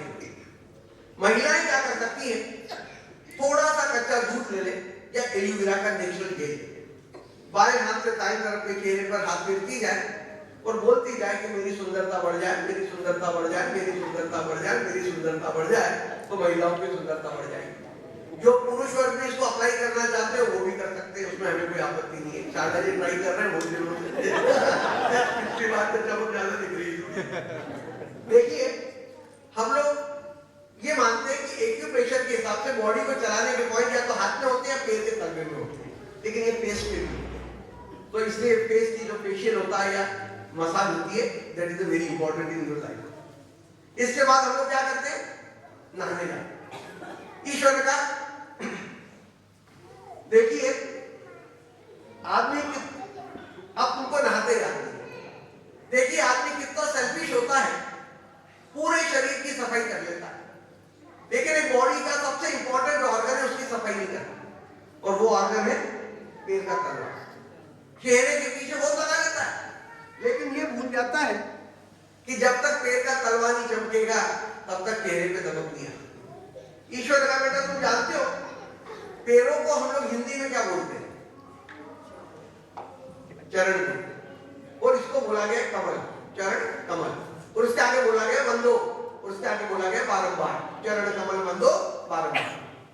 ये मंत्र इसलिए बोला गया कि यदि विश्व का प्रत्येक मानव अपने चरण कमल की वंदना कम से कम दिन में 3 बार कर ले, तो किसी और के चरण कमल की वंदना करने जाने की जरूरत नहीं पड़ेगी।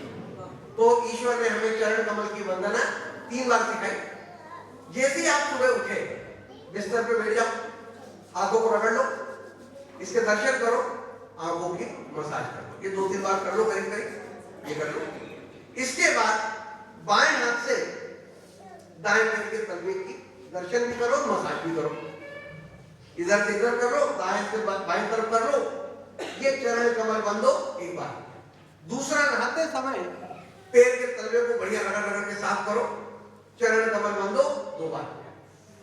तीसरा, रात को सोने के 40 मिनट पहले गर्मी में नारियल का तेल या देसी गाय का घी या सरसों का तेल जो आपके पास उपलब्ध हो, रात को उसकी ऑयलिंग करो, पैर की ऊपर से नीचे से बढ़िया मसाज कर लो 40 मिनट पहले, और सोने के 10 मिनट पहले ठंड में गर्म पानी से और गर्मी में ठंडे पानी से पैरों को धो, क्लीन करो, सो जाओ। पैर का तलवा अगर आपका एक्टिवेटेड है तो दुनिया की कोई ताकत आपको बीमार नहीं कर सकती, और तलवा गंदा है तो दुनिया की कोई ताकत ठीक नहीं है।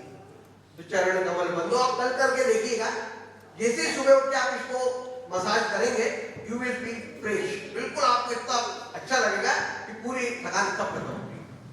दूसरा क्या होता है, देखिए एक्यूप्रेशर के लॉ के हिसाब से भी पूरे बॉडी को चलाने के पॉइंट पैर के तलवे में, तो अगर पैर के तलवे को आप ठीक रखोगे तो सारी चीजें आपकी ठीक रहेगी। देखिए दूसरा क्या होता है कि जिस समय आप बाथरूम में होते हो, ईश्वर के बहुत करीब हो, प्रकृति के बहुत करीब हो, कारण जैसे पैदा होते हो करीब करीब वैसे ही होते हो प्राकृतिक अवस्था, तो उस समय आप जो मांगोगे वो मिलेगा। तो हमारे ऋषि मुनि नहाते समय मंत्र को चैंट करते थे। आपको आइडिया है कौन सा मंत्र था? नहाते समय कंटिन्यूअसली हमारे ऋषि मुनि मंत्र को चैंट करते थे। मंत्र बिल्कुल सिंपल था, नहीं, अकाल मृत्यु हरणम सर्व व्याधि विनाशम, मेरी अकाल मृत्यु न हो, मेरी सारी व्याधियों का विनाश हो। तो इस मंत्र को आप 9 बार जाप करते जाएं और पैर के तलवे को साफ करते जाएं। अब बगैर साबुन के कैसे नहाएं? जिस दिन आप साबुन से नहाओगे उस दिन आपका पसीना बदबू देगा, फिर आपको डीओ लगाना पड़ेगा, 10 तरह के खटकर्म करना पड़ेगा। जिस दिन आप हमारे फार्मूले से नहाओगे उस दिन आपका पसीना खुशबू देगा। फार्मूला बिल्कुल सिंपल है, एक कटोरी में दूध और बेसन ले लें, थोड़ी सी हल्दी, सरसों का तेल और नींबू का रस, ये 5 चीज का उपकरण है। इस उपकरण का इफेक्ट 48 घंटे होता है, तो आपको एक दिन छोड़ के रखना है। रोज लगाने के दुष्परिणाम, स्किन ड्राई हो जाएगी, तो पूरे हफ्ते आप बैठते रहो। बाल धोने के लिए आंवला है, रीठा है, शिकाकाई है, खट्टे दही से बढ़िया दुनिया का कोई साइंटिस्ट शैम्पू नहीं बना। जो दही ताजा है वो खा लो, जो दही खट्टा हो जाए नहाने के 15, 20, 25 मिनट पहले दही की मसाज करो। आप जानते हैं खट्टे दही में ज्यादा क्या होता है? बैक्टीरिया ज्यादा होता है। अब ज्यादा बैक्टीरिया होते हैं तो सारे डेंड्रफ को चले जाएंगे। फिर काली मिट्टी, पीली मिट्टी या बेसन जो आपके घर में उपलब्ध हो उसको लगा के एक बारीक सी कंघी जरूर बाथरूम में रखें जिससे बालों की क्लीनिंग हो जाए, तो डेंड्रफ गायब हो जाएंगे, मक्खन जैसे बाल मुलायम हो जाएंगे। नहाने के बाद हम लोग क्या करते हैं? नाश्ता करते हैं। ईश्वर का बेटा तुमको खाना खाते ही आती है, कैसे बैठ के खाना खाएंगे गुरु। अभी अपन जनरल बात करें कि what is the best posture to take meal? कोई बता सकता है? सबसे बढ़िया पोस्चर खाना खाने का कौन सा? ये आलसी बात है, ये भी मेरे प्रभु को होता है। ईश्वर का बेटा ये भी गलत। एक बेसिक कंसेप्ट है हमारे यहाँ कि जिस टाइम आप टॉयलेट में बैठते हो उसी मुद्रा में बैठ के भोजन करो। इंग्लिश टाइम में आप वही कर रहे हो, इधर कमोड में बैठ रहे हो, इधर कुर्सी पे बैठ रहे हो, इधर आपको बुरा नहीं लग रहा है और भारतीय पद्धति भूल गए। आज भी आप गाँव में चले जाओ, जो ज्यादा पढ़े लिखे लोग नहीं है उनको बैठ के खाना खाते हैं। हमारे दादाजी को, पुराने लोगों को हमने इमेजिन किया उनको बैठ के खाना खाते। आर्मी में ट्रेनिंग दी जाती है कि जब बॉर्डर करो उनको बैठ के खाना खाओ। ये उगड़ू बैठ के खाना खाना बहुत बड़ा विज्ञान है। एक ही छोटा सा बच्चा जब ग्रो करता है सबसे पहले वो इसी बैठता है, फिर हम उसको डिस्टर्ब करते हैं कि कैसे बैठा है, ठीक से बैठे। तो ये उगड़ू बैठ के खाना खाना बहुत बड़ा विज्ञान है। अभी आपने आलसी पालसी मार के खाना खाया? प्लीज बैठ के तो खाना नहीं खा सकते। अब नहीं खा सकते तो भैया बुढ़ापे में जोड़ों का दर्द हो। आज जोड़ों के दर्द की समस्या बहुत बड़ी। क्यों बड़ी? हमारी अधिकांश स्त्रियां खड़े रहकर प्लेटफॉर्म पे खाना बनाने लगी, पुरुष वर्ग खड़े रहकर मूत्र विसर्जन करने लगा, इधर कमोड पे बैठने लगे, इधर कुर्सी पे बैठने लगे, तो जोड़ों की एक्सरसाइज खत्म हो गई। मैंने प्रभु मैं भी नहीं बैठ पाऊंगा, इसका कोई बेटर अल्टरनेटिव तो बताओ।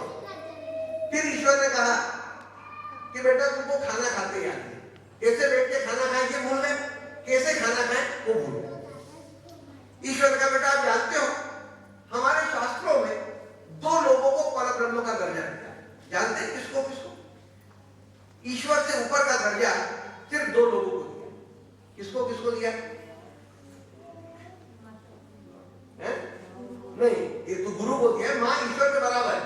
ऊपर का दर्जा अन्न को दिया है और एक गुरु को दिया है। अन्न पूर्ण परब्रह्म, गुरु पूर्ण परब्रह्म।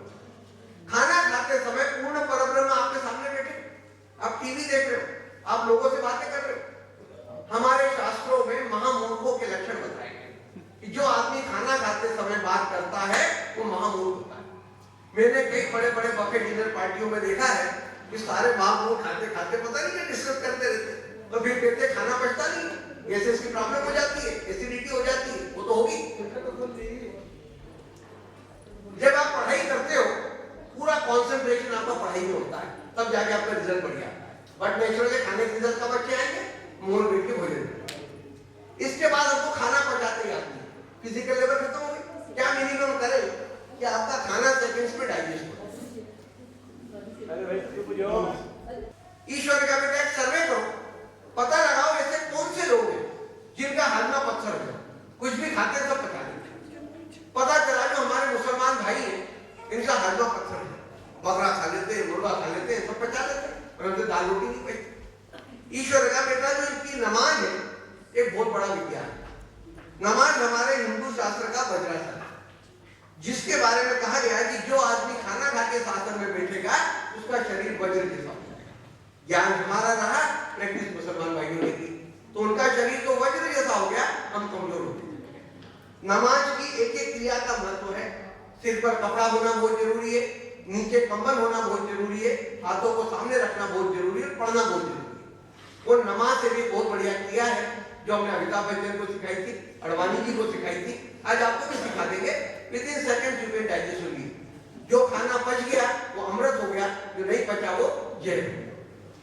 खाना खाने के बाद हमें लोगों से लड़ते किया बगैर दबाए। ईश्वर ने 4 चीजें को लोगों से लड़ते की बताई कि एक तो 15 सेकंड रोज आपको ताली बजानी है, नहाते समय पैर के तलवे को रगड़ रगड़ के साफ करना है, मन मूत्र विसर्जित करते समय पूरा ध्यान एक्सक्रीटरी ऑर्गन पे रखना है। तीसरा हमारे बताया गया fasting is the best medicine. उपवास से बढ़िया कोई औषधि नहीं। हफ्ते में एक उपवास आपको जरूर करना है। जो डायबिटिक है वो लोग ना करें, लेकिन दो non diabetic they must go for one day fasting. ऐसे उपवास मत कर लेना जैसे आज कर लेना कि साबूदाने की खिचड़ी भी खा ली और आलू का हलवा भी खा लिया और साबूदाने का लड्डू भी गटक लिया और फलों का जूस भी पी लिया और केजिया के साथ उपवास कर लिया। ईश्वर का बेटा उपवास नहीं हुई है, बकवास। उपवास मतलब किचन में ताला लग जाना चाहिए। दो फायदे होंगे, एक तो हमारी भाभीियों को छुट्टियां मिल जाएगी और आप लोगों की उम्र बढ़ जाएगी। हर ईश्वर ने खाने का कोटा फिक्स कर रखा है। आप जितना ज्यादा खाओगे उतने जल्दी निपट जाओगे और जितना कम खाओगे उतने ज्यादा जीलोगे। आपको संडे की छुट्टी चाहिए, आपको 5 डेज वीक चाहिए, आपके डाइजेशन सिस्टम को छुट्टी नहीं चाहिए, उसको भी बेचारे को एक दिन छुट्टी दो, एफिशिएंटली वर्क करें। देखिए कोट है, उपवास एक प्राकृतिक चिकित्सा पद्धति है। बीमार होने पर पशु पक्षी भोजन त्याग कर अपनी चिकित्सा स्वयं करते हैं। व्रत करने से व्यक्ति दृढ़ निश्चयी बनता है। सप्ताह में एक बार किया गया उपवास आपको बहुत सी व्याधियों से बचाता है। एक बड़े षड्यंत्र के तहत हमारा खान पान दूषित कर हमें महंगे इलाज के लिए बाध्य किया जा रहा है। भ्रष्टाचार का एक कारण संभावित बीमारी खर्च के लिए पैसे जुटाना भी है।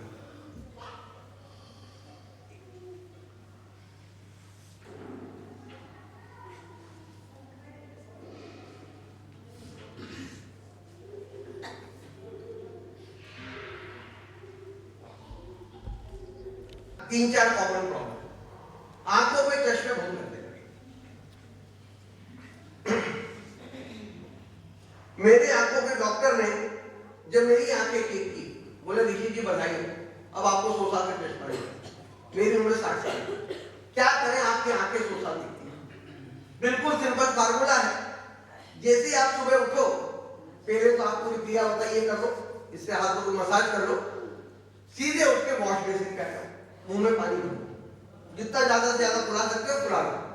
माइंड वेल, आंखें बंद करके 9 बार पानी छिड़को।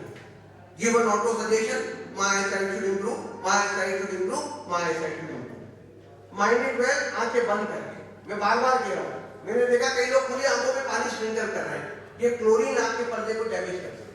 तो आंखें बंद करके आप रियलाइज करेंगे मुंह का पानी गर्म हो रहा है, इसको स्पिट आउट करें।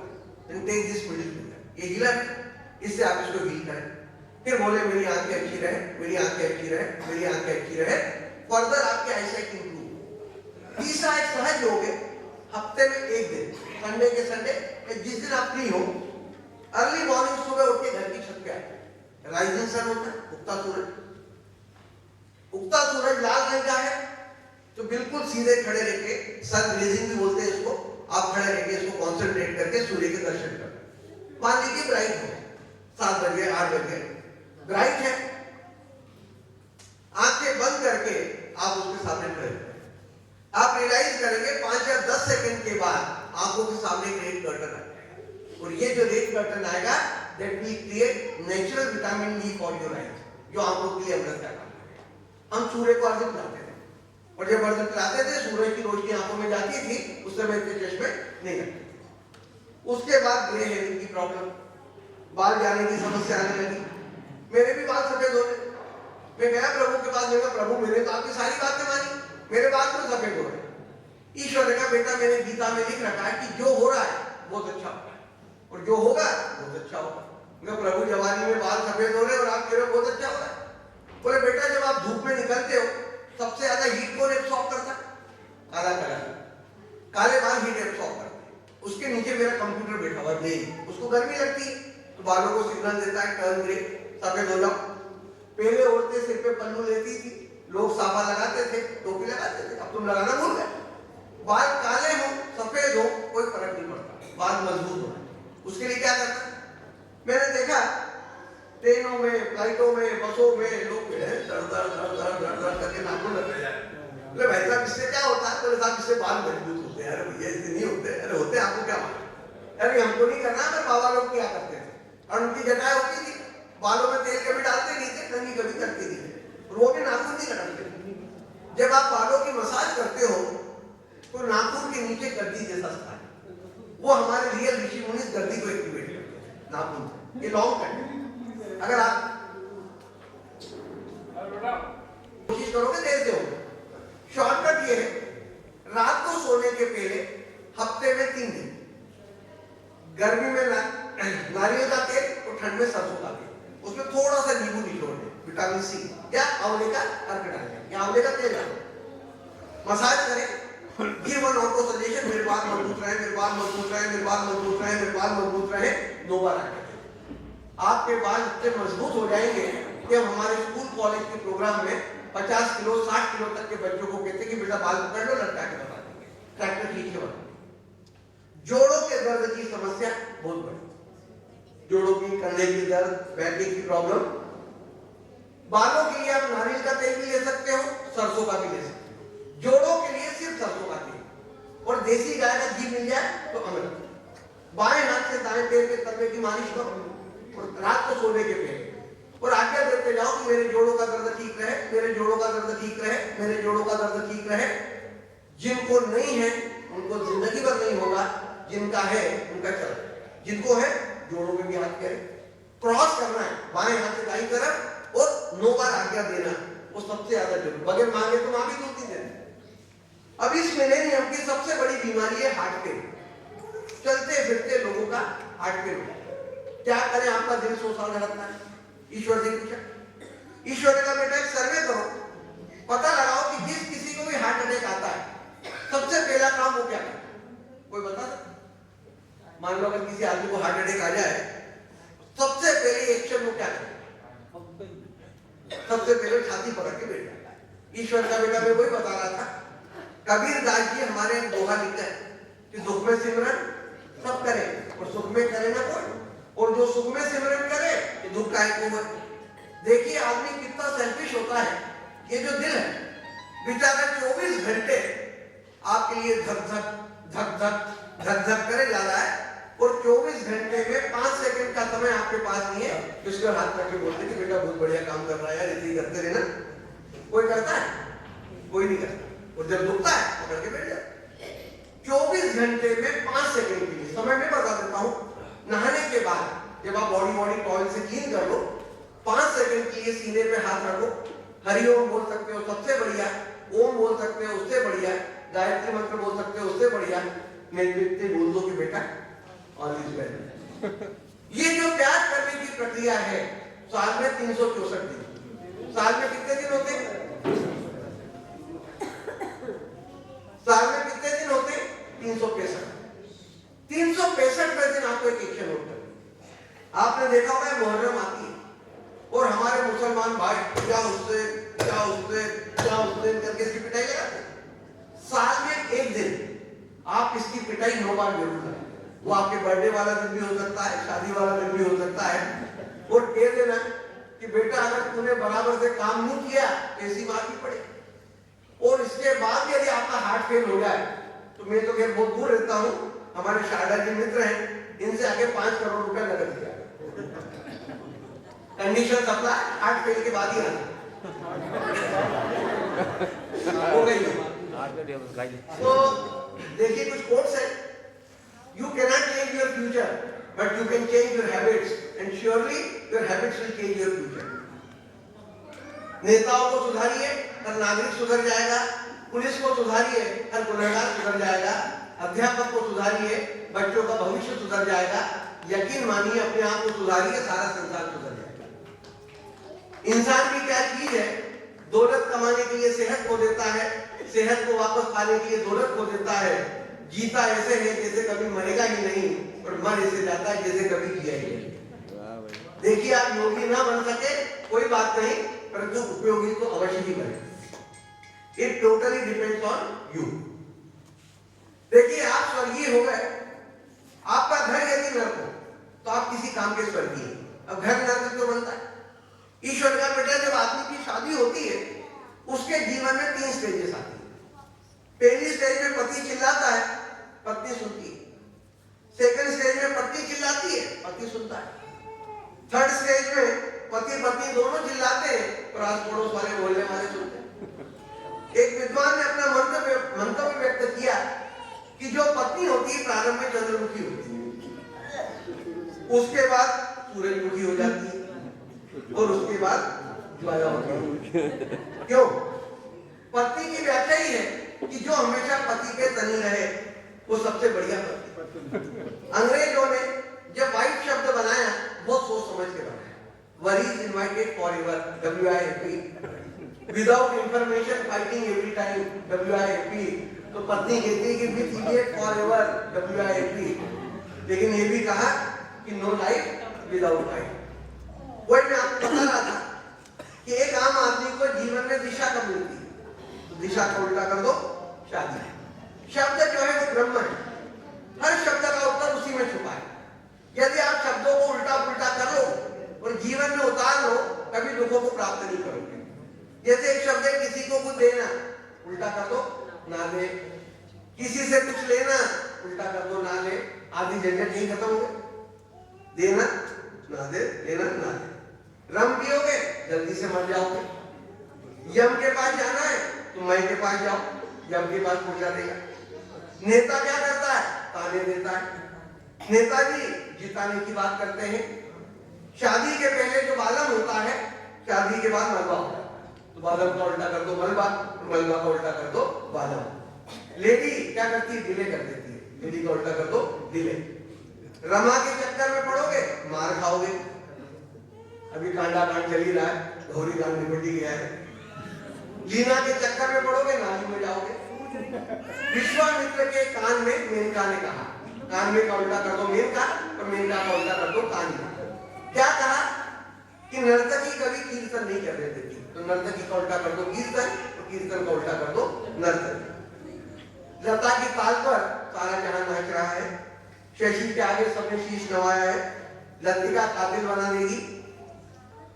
एक है सोनिया, यानी सो, वो अकेली बराबर सो के बराबर। देखिए एक शब्द है लोन, वो खुद ही कह रहे हैं न लो, लेकिन लोग लाइन लगा के लोन ले रहे हैं और दुखों को प्राप्त हो रहे हैं। एक शब्द है मेडिकल, उसका उल्टा कर दो लकड़ी में। अगर आपको लकड़ी में जल्दी जाना हो तो मेडिकल में जाओ, लकड़ी में पहुंचा देगा। देखिए आप कुछ लेके जाओ मत जाओ, दो शब्द आप जरूर गांठ बांध करके ले जाना है कि आपकी जिंदगी काट देंगे। क्या करें आपका लाभ हो, लाभ का उल्टा कर दो भला। अगर आप लोगों का भला करोगे आपका क्षत्रिय लाभ होगा। क्या करें लोग आपको याद रखें, याद का उल्टा कर दो दया। अगर आप लोगों में दया करोगे लोग आपको याद रखेंगे। जो लोग एसी में ज्यादा रहते हैं वो सीए के ज्यादा चक्कर लगाते हैं। युवा कहाँ रहता है, वायु में रहता है। जो आदमी नाटक करता है उसको कटना पड़ता है। जो आदमी आपको टोपी पहना है उसको पीटो। रोड पे चलो तो डरो।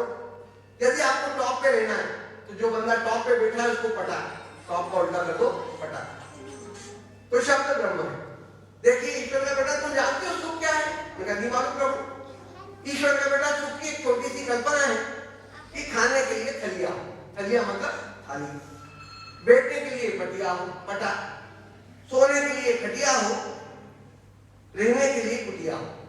ये चार बेसिक रिक्वायरमेंट किसी भी लेवल पे हो सकती है। फिर सिर पर माँ बाप का आशीर्वाद हो। आज जो हमारी जॉइंट फैमिली टूटी है उसका सबसे बढ़िया खामियाजा हमारी यंग जनरेशन हो गई है। तो सिर पर माँ बाप का आशीर्वाद हो, घर में बच्चों का किलबिलाट हो, और शाम को जब आदमी घर पे थक के पहुंचे तो डांटने वाली बीवी का साथ हो। और प्रभु तब तो समझ में आ गया, ये आखिरी चीज समझ में नहीं आ रही, तो बेटा ये भी समझा।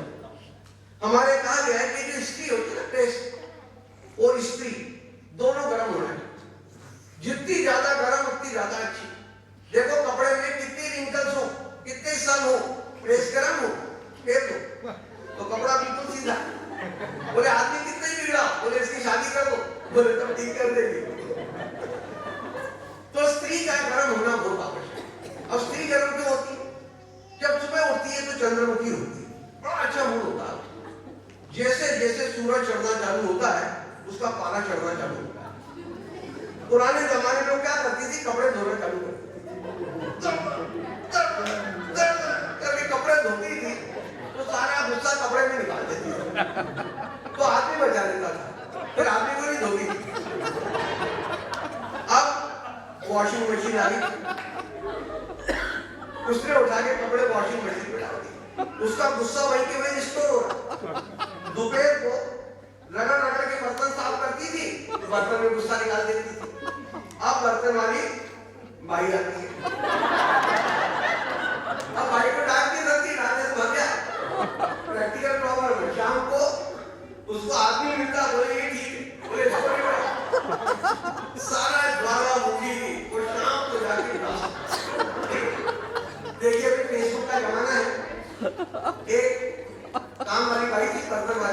बर्तन साफ करने वाली किसी महिला के काम कर 7 दिन के लिए काम के लिए। तो महिला ने उसको डांटा कि 7 दिन तक तेरा इंतजार ही करते रहे तो कहाँ चली गई थी? बोले मैडम आपने मेरा फेसबुक स्टेटस तो चेक ही नहीं किया, मैं तो उसमें लिख के गई थी कि मैं मायके जा रही हूँ।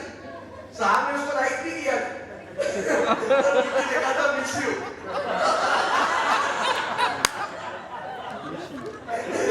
फेसबुक बड़ी खतरनाक जगह है। तो शाम को उसको आदमी मिलता है कि इसको निपटाओ, सारा ज्वालामुखी शाम को डांटती हूँ क्या है कि 7 बजे का बोल के गए थे, 10 बजे 11 बजे 12 बजे 1 बजे घर में निकले हो, ठीक है? somebody is waiting for you, कोई आपका इंतजार कर रहा है। ये भावना ही अपने आप में बहुत बड़ी सुविधा है। विदेशों में तो ये होता है कि जब आदमी शाम को घर पे थक के जाता है तो उसको बाहर बोर्ड लगा मिलता है कि आप कतार में हैं, कृपया इंतजार करिए, you are in queue please wait. या कम से कम आपकी पत्नी आपका इंतजार करे। तो हम लोगों ने 12 डाइवोर्स केसेस में जिनका घर बिल्कुल नर्क कर गया, लड़ाई झगड़ा मार पीट नौबत तलाक किया। हम लोगों से रिक्वेस्ट की कि भैया आपने बहुत अच्छा निर्णय लिया है, 2-4 दिन और निभा लो, हो सकता है हम आपके घर को सॉल्व करा दें। 12 लोगों को अलग अलग बिठाया और काउंसलिंग करना चाहते। क्या देखा कि 12 लोगों में 12 कपल्स में एक चीज कॉमन आ रही थी कि जब वो थर्ड स्टेज आई तो पत्नी ने गुस्से में आके डायलॉग अपने पति पे डिलीवर कर दिया कि मेरी किस्मत टूटी थी जो तुम्हारे जैसा आदमी मेरे पर। मेरे यहाँ तो बड़े बड़े घर से रिश्ते आए थे, मेरे कॉलेज के कितने लड़के मेरे चक्कर लगाते थे और मैंने तुमसे शादी की और मेरी जिंदगी बर्बाद हो गई। वो आदमी भी भड़कता है कि तू क्या बातें कर रही है, 50-50 60-60 पेटी लेके तो मेरे भी 2 बेटे थे, बंगला अलग दे रहे थे, गाड़ी अलग दे रहे थे और मैंने तेरे से शादी की, मेरी जिंदगी बर्बाद हो गई। समस्या का कोई समाधान नहीं मिल रहा था, क्या करें, क्या घर स्वस्थ हो जाए। एक प्रैक्टिकल प्रॉब्लम ये आ रही थी कि मेरी पत्नी इस प्रक्रिया में कोऑपरेट नहीं कर रही, कारण उसकी सिक्योरिटी का सवाल। वो ये देखती थी कि 12-12 औरतें रोज आके बैठती, कहीं ऐसा नहीं हो अपने आदमी को छोड़ दे, मेरे आदमी को पकड़ ले तो कोई तीसरा लफड़ा हो जाए। जमाना ऐसे ही खराब कर रहा है। एकता कपूर ने घर घर की 12 बजे, एक दिन रात को 11:30 पौने 12 बजे हम लोग काउंसलिंग निपटा के घर, हमारे ज्वालामुखी बिल्कुल तय। जैसे साहब उसने दरवाजा खोला, ये का यही डायलॉग उसने मेरे पे डिलीवर कर दिया कि मेरी किस्मत टूटी थी जब तुम्हारे जैसा आदमी मेरे पल्ले पड़े। लोगों के फटे में पैर देते फिरते हो, क्या मतलब है किसी का घर स्वर्ग बन रहा है, नर्क बन रहा है, घर में बैठा। और मैं बड़ा घबराया, मैं कहा 12 केस निपटाते निपटाते 13वां अपने घर में जाता। ऐसे समय में जब आदमी के सामने अंधकार होता है वो ईश्वर को आवाज लगाता है, बोले प्रभु बचाओ, प्रभु आए। कान में मंत्र फूक गए कि बोले बेटा इंग्लिश में कहावत है कि if you can manage your wife then you can manage entire world and if you can not manage your wife you can not manage anybody. तो हाउ टू मैनेज वाइफ वो मंत्र में तेरे को दिया, पर मेरे प्रभु बहुत महान हो, प्रभु किसी आया नहीं दिखाया।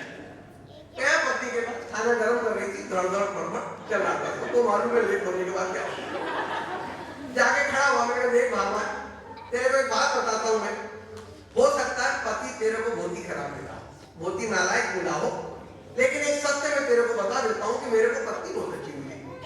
और तब उसका आधार मारा तो कैसे डाउन हो गया, बोले यार बेचारे को अभी अपन ने इतने सिक्के सुना है और फिर भी कह रहा है कि पत्नी बहुत अच्छी मिली। अच्छा बोली कुछ नहीं। फिर मैंने उससे पूछा कि कभी तूने सोचा ऐसा क्यों हुआ? बोले देखो रात की 11:30 पौने 12 बजे मेरा दिमाग ऐसे सनका हुआ है, चुपचाप खाना खाओ सो जाओ, मैं तो और सिक्के सुनोगे। अरे मैंने तो सुन तो ले, ऐसा क्यों हुआ? ऐसा इसलिए हुआ कि मैंने कर्म बहुत अच्छे करे थे तो मेरे को पत्नी बहुत अच्छी मिली। अब तेरा तू जान, अब तूने जैसे कर्म करे जैसा पति मिला तुझे मेरी क्या। अब वो वाला दिन है और आज का दिन है। हमारे फ्रेंड्स लोग मजाक करते कभी कभी टेलीफोन पे कि भाभी जी आपको आदमी कैसा मिला है?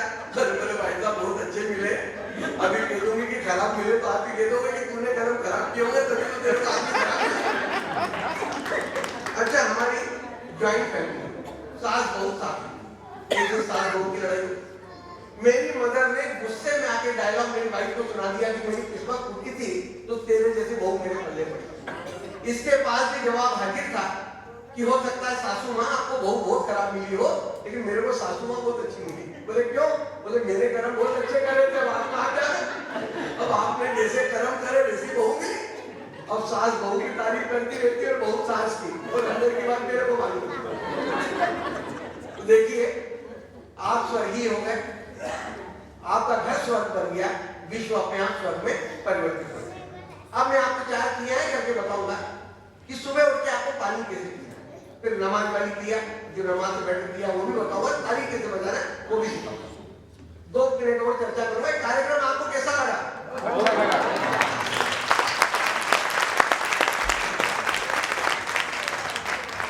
इस कार्यक्रम की हमारी गुरु दक्षिणा होती है, पैसे की नहीं होती, पैसे की तो हम इनसे निपटेंगे। हम लोगों की वेबसाइट है arunrishi.com। इस वेबसाइट को खुद विजिट करें, ज्यादा से ज्यादा लोगों को फॉरवर्ड करें, ताकि हमारी पब्लिसिटी आप ही लोग कर पाएंगे, मीडिया इसकी पब्लिसिटी नहीं कर पाए। इसी पे हम लोगों का फेसबुक पेज भी आपको मिलेगा, उसको आप लाइक करें। कभी भी आपको कोई समस्या हो हमको भेजें, आपको 48 आवर्स के बीच में उसका जवाब देंगे। फिर ये जितनी चीजें हमने आपको बताई है, इसको हम लोगों ने 3 चीजों में कवर किया। एक बुक है, एक वीडियो सीडी है और एक ऑडियो सीडी है। कुछ सेट्स हमारे पास है, तो जो लोग लेना चाहें प्रोग्राम के बाद यहीं से आपको मिल जाएगा। एक गुरु दक्षिणा और होती है, आप लोग जहां से भी आए हैं, साबरकात पूरी इंडिया से आए हैं, आप जहां पे भी हो, इस प्रोग्राम को ऑर्गेनाइज करने के लिए हमारी मदद करें, तो हमारे लिए उसका काम अच्छे से चलेगा। उसके बाद अब मैं आपको 4 क्रियाएं करके बताता हूं, सुबह उठ के आपको पानी कैसे पीना है। क्या नीतीश, 1 मिनट। तो पंजे के बाद बैठते थे, एड़ी ऊपर होती थी। तो हमारे यहाँ जो अंगूठा है, फिर 2nd फिंगर है और 3rd फिंगर है, इसके नीचे ENT के पॉइंट है, ईयर, नोज और थ्रोट। और ईयर, नोज, थ्रोट की कोई एक्सरसाइज नहीं है, एक यही एक्सरसाइज है। जब आप इस मुद्रा में बैठोगे तो आपकी ENT के पॉइंट एक्टिवेट होगा। मान लीजिए समस्या हो गई इस मुद्रा में, इस कुर्सी पे बैठे और इसी प्लेट पे बैठ के पैर के आपके जो ENT के पॉइंट है उसको एक्टिवेट करते, तो वो भी आपका काम उससे हो जाएगा। नमाज वाली क्रिया में नेक्स्ट, नीचे कंबल होना बहुत जरूरी है, सिर पर कपड़ा होना बहुत जरूरी है, हाथों को सामने रखना बहुत जरूरी है और पढ़ना बहुत जरूरी है। नहीं तो अगर कपड़ा नहीं रखा तो सारे बाल साफ हो जाएंगे। जो ऋतिक रोशन के पिताजी थे उनके साथ वही समस्या है। तो सिर पे कपड़ा हो, पल्लू हो, कैप हो, मेरा रुमाल अभी यहाँ लगा हुआ, शायद रुमाल मेरी बात है, तो सिर पे कपड़ा होना।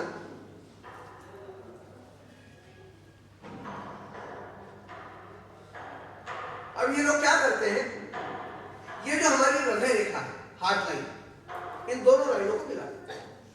फिर ये जो नीचे का पोर्शन है, ये इंटेस्टाइन का पोर्शन है, यहाँ पेनक्रियास और यहाँ लीवर है, उसको नीचे की तरफ दबा देते हैं और जैसे लाइक दिस।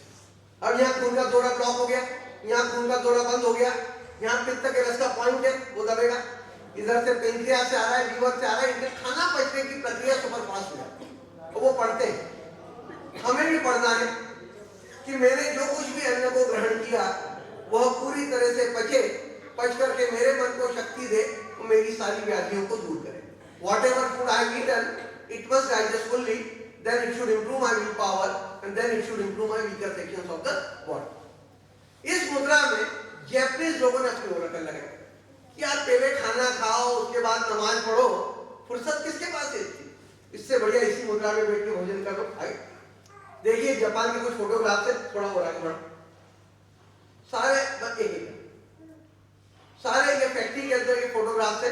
यहाँ पे उनकी जो सिटिंग होती है इस मुद्रा में बैठ के होती है, और जापान की हेल्थ का राज इस मुद्रा में बैठ के भोजन